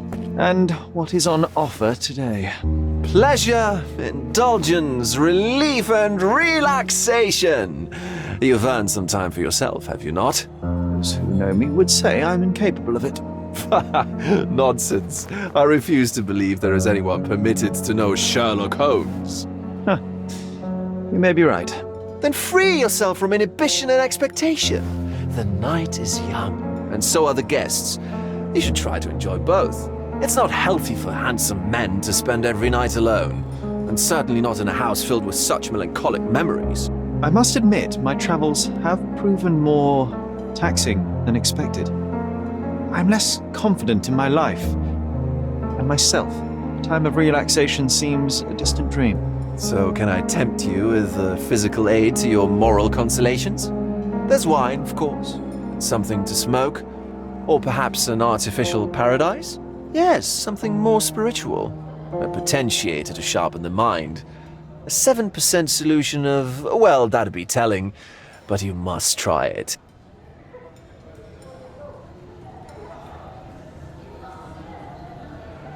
My mind is my most valuable asset, and a finely tuned instrument. I will not risk impeding its function. My ultimate duty is to provide the world with truth, and I do that perfectly well as is. Duty? You've never cared about that before. Of course I do. Exposing a lie, revealing a fact, that is a moral responsibility. That's not morality. Morals are what happens afterwards when truth collides with consequence. Do you ever follow up on cases you solved? Do you ever see what happened next, visit the victims, ensure justice is served in the courts? And how do you choose where to direct your attention? Are there not deserving causes to which your brilliance could be applied but isn't? You ascribe me more power than I possess. I have a narrow skill set and work within that mandate. What occurs afterward is irrelevant. With every action or inaction, you place a finger on the scales of morality. Many in the city would see you as abdicating your responsibility. I haven't. Not me, of course. Morality is subjective, just like truth. There is little to be gained from indulging in it, and far better things to indulge in. Now I must insist on easing any burdens I've placed upon your shoulders. Show yourself a kindness, and try this rather delectable concoction. I am perfectly capable of coping with myself without medical assistance. Then I shall press you on it no further. But please do not refuse my gift. Take it with you as a souvenir of this special night. Souvenir of what, exactly? But, all right, if only to put the matter to bed. And now, our evening begins in earnest. I just remembered. I'm sorry, Sherlock. My mind's delightfully impaired. Please take this key. It opens the altar room, past the library. Pardon? Altar room? What now, Werner? Go quickly and find our Fabio. Only you can make him talk. I'll join you in a minute.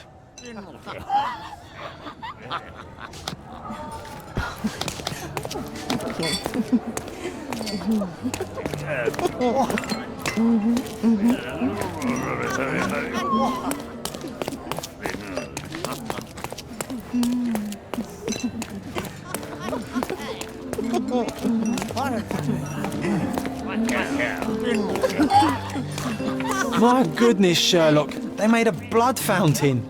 No, John, it's definitely not blood, just wine. Go is it a guess? Do you know what was here before Manchester?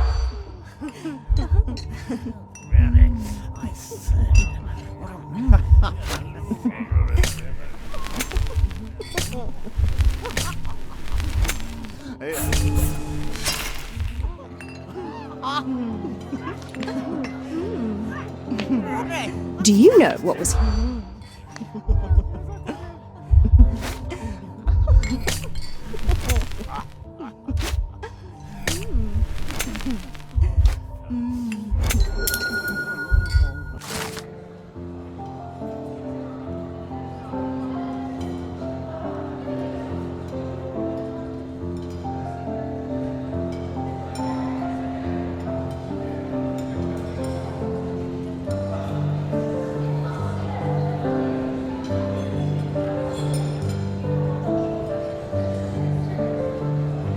I'll pin them down with this scoop.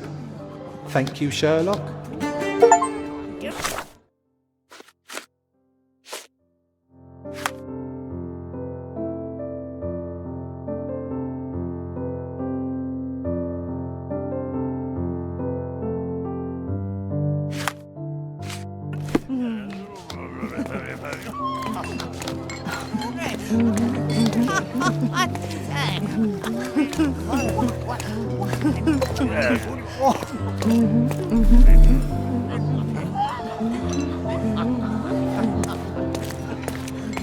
These medieval botany and chemistry.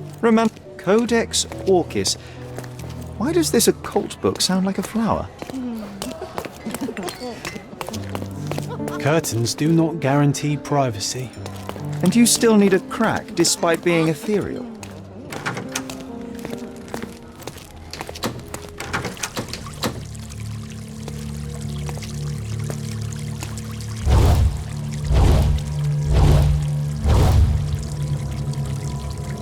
My God. Was he here this whole time?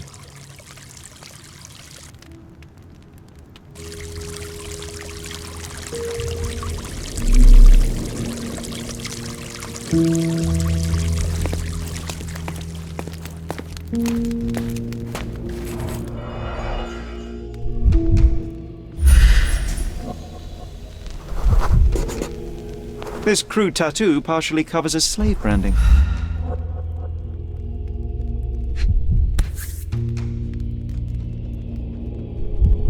This golden handle has a bloodstain on it. The dagger is heavy and sharp, but lacks balance. This worm-like sigil has been drawn with his own blood. A blunt-force trauma may have suffered an internal hemorrhage.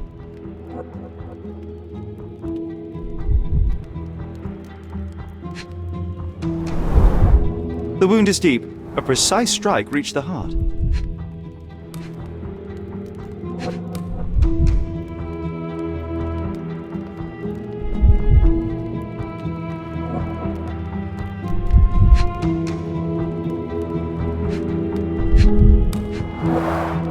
The victim has clenched the fabric so firmly in his fist that it's nigh impossible to remove it. He died right here.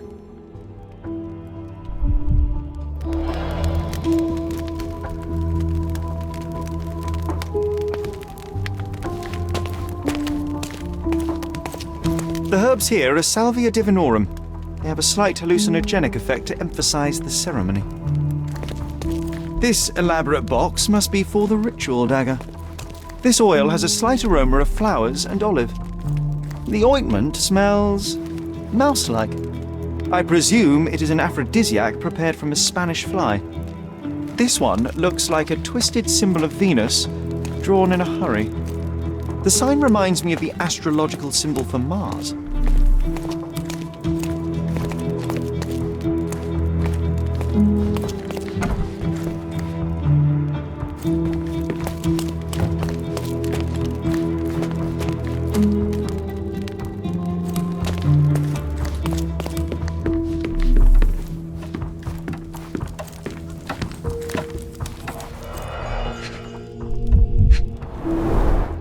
Enough cigars to burn down the entire mansion.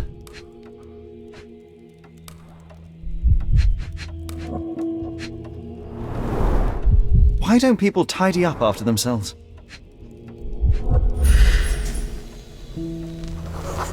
An open wound spoiled the carpet.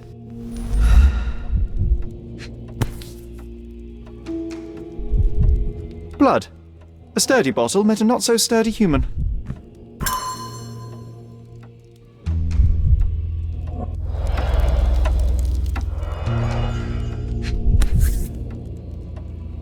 Blood.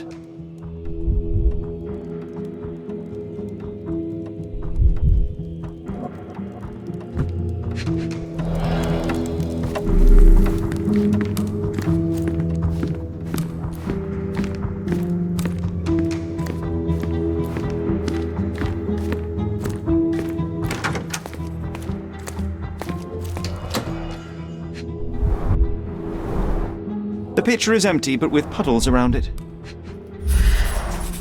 Blood clots are adhered to the sides of the drain.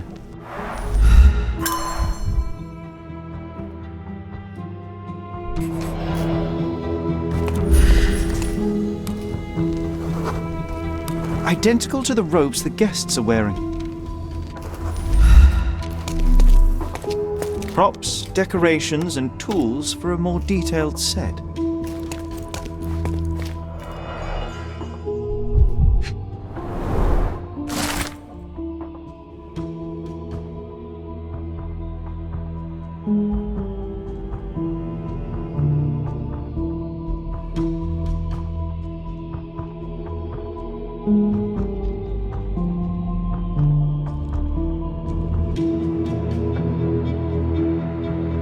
How can anyone accept such behaviour? A useful tool for a disguise arsenal. This is a different ritual.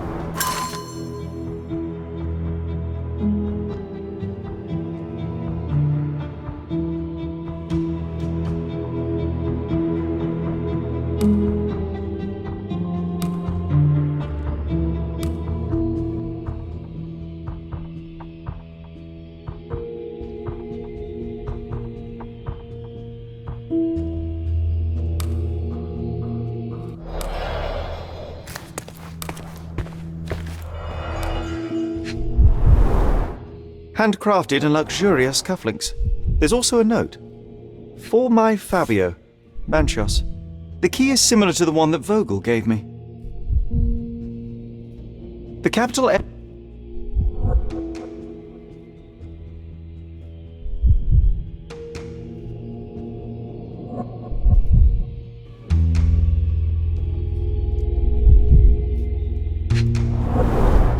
Would you recognise me in one of these?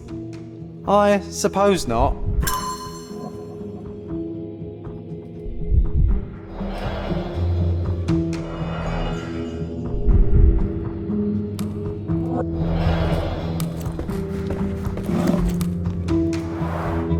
Similar to the guests' robes, apart from the bloodstains.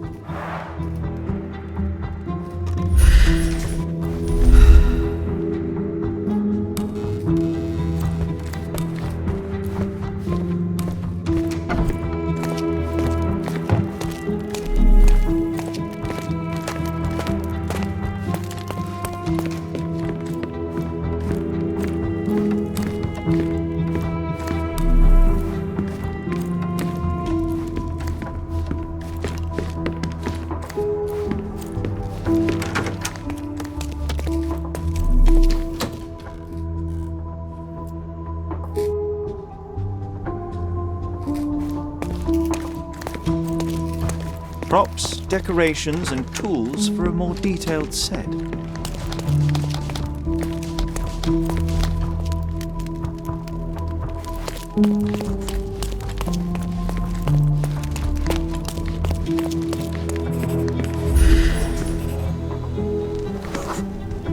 The wounded person was here for some time. A bloody handprint on an armchair.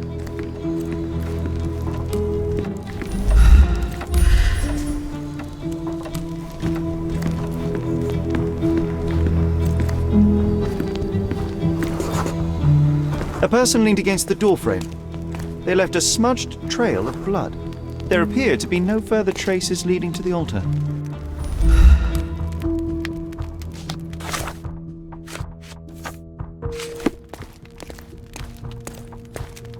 Werner, care to explain what is going on here?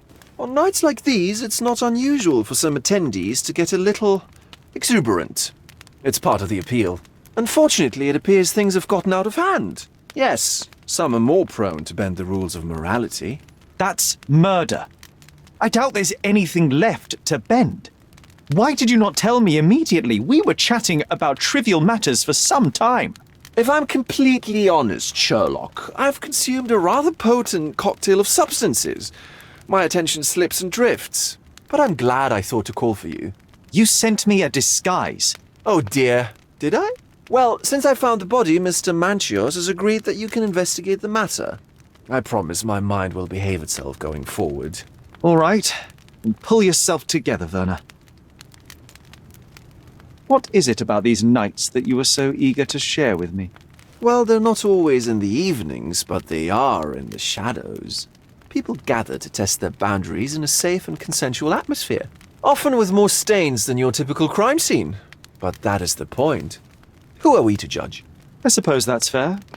What about today, then? Was anything different? Well, I was invited as a special guest. It was supposed to be a time of both divine and carnal pleasures. A scratch for every unconventional itch. I imagine you're reeling from your shattered expectations. On the contrary, there is still spectacle, stimulation, and release, merely in a different form. I like to let life entertain me. Or death. Mr. Manchios is the owner of the manor, yes? And the host of Cordona's most memorable parties. He promises even the ugliest guest a partner for the night. And for the ones with more unconventional tastes, Mr. Manchios provides other services. What a caring person. You cannot begin to imagine. How did you discover the body? In between guzzles of alcohol? I was set to perform in a fecundity rite with Fabio and came to inquire further. It was a staged ritual where he was to play the principle of life. And the rehearsal was unsuccessful? Who knows? I found him alone on the altar, his blood dripping to the floor. And then? Then I called Mr. Manchios. He was panicking, so I told him about you.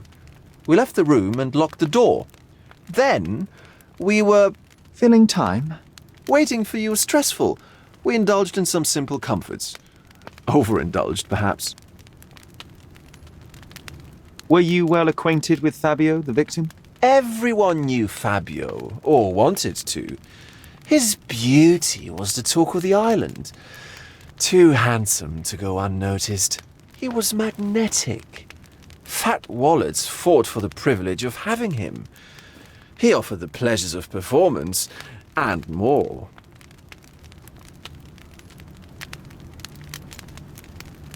The police remain unaware of this tragic event? Some of them may be hiding behind their masks. They conceal many things.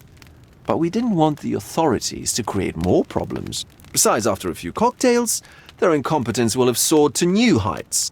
How do you know I even want the case? I promised you relaxation. If there's one thing I know about you, Sherlock, it's that nothing soothes you more than a good mystery. When you discovered the body, was the door open? No, it was locked. Oh, that reminds me. It's a minor detail, but the first time I came to speak to Fabio, I left without entering, having been unable to open the door. You didn't have the key? No, I had it. Don't look at me like that. I was mostly sober. I suspect there was a key in the other side of the door, blocking the lock. That detail may very well be major, Werner. Well done. So you returned later only to find the lock was not blocked? Correct. After an hour had passed, I tried again and was able to unlock the door. That's when I discovered poor, handsome Fabio. What about the fertility ritual? There was something about Fabio being a principle of life. Fabio was supposed to portray the beauty of life's origin. Flowers, oil, not this travesty that seems straight out of the Inquisition. So this ritual is not the fertility rite. What was it meant to look like? It begins with a woman lying naked in a flower bed on the altar. She represents Gaia, the earth. As I cover her in oils, we chant for the principle. As our calls reach a climax, Fabio enters and copulates with her. After he finishes, I stab her with a dagger. That part's just pretend, of course. But the intercourse is not? I did not expect you to be such a prude. Are you a virgin? It is nothing to be ashamed of, but it would explain the color of your cheeks. The fertility rite marks the start of our festivities. The principle of life is beautiful, intimate, essential. It must not be stopped. Yet it appears that someone did stop it. What about the naked woman? Can you tell me anything about her? Oh yes, Matista. She's one of Fabio's compatriots and a performer too. I haven't seen her today, actually. So, Sherry, do you have any ideas about the case? Perhaps. I think I can deduce what happened here.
You're not even trying, Sherry.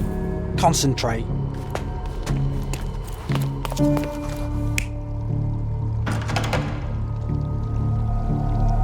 You're not even trying, Sherry. Concentrate.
bottle was used as a weapon during a scuffle in the smoking lounge. Then, to ensure no one would interrupt, the murderer locked the door. The unconscious body of the victim was moved to the altar room. Once the body was on the altar, the murderer thrust the dagger into the victim's heart.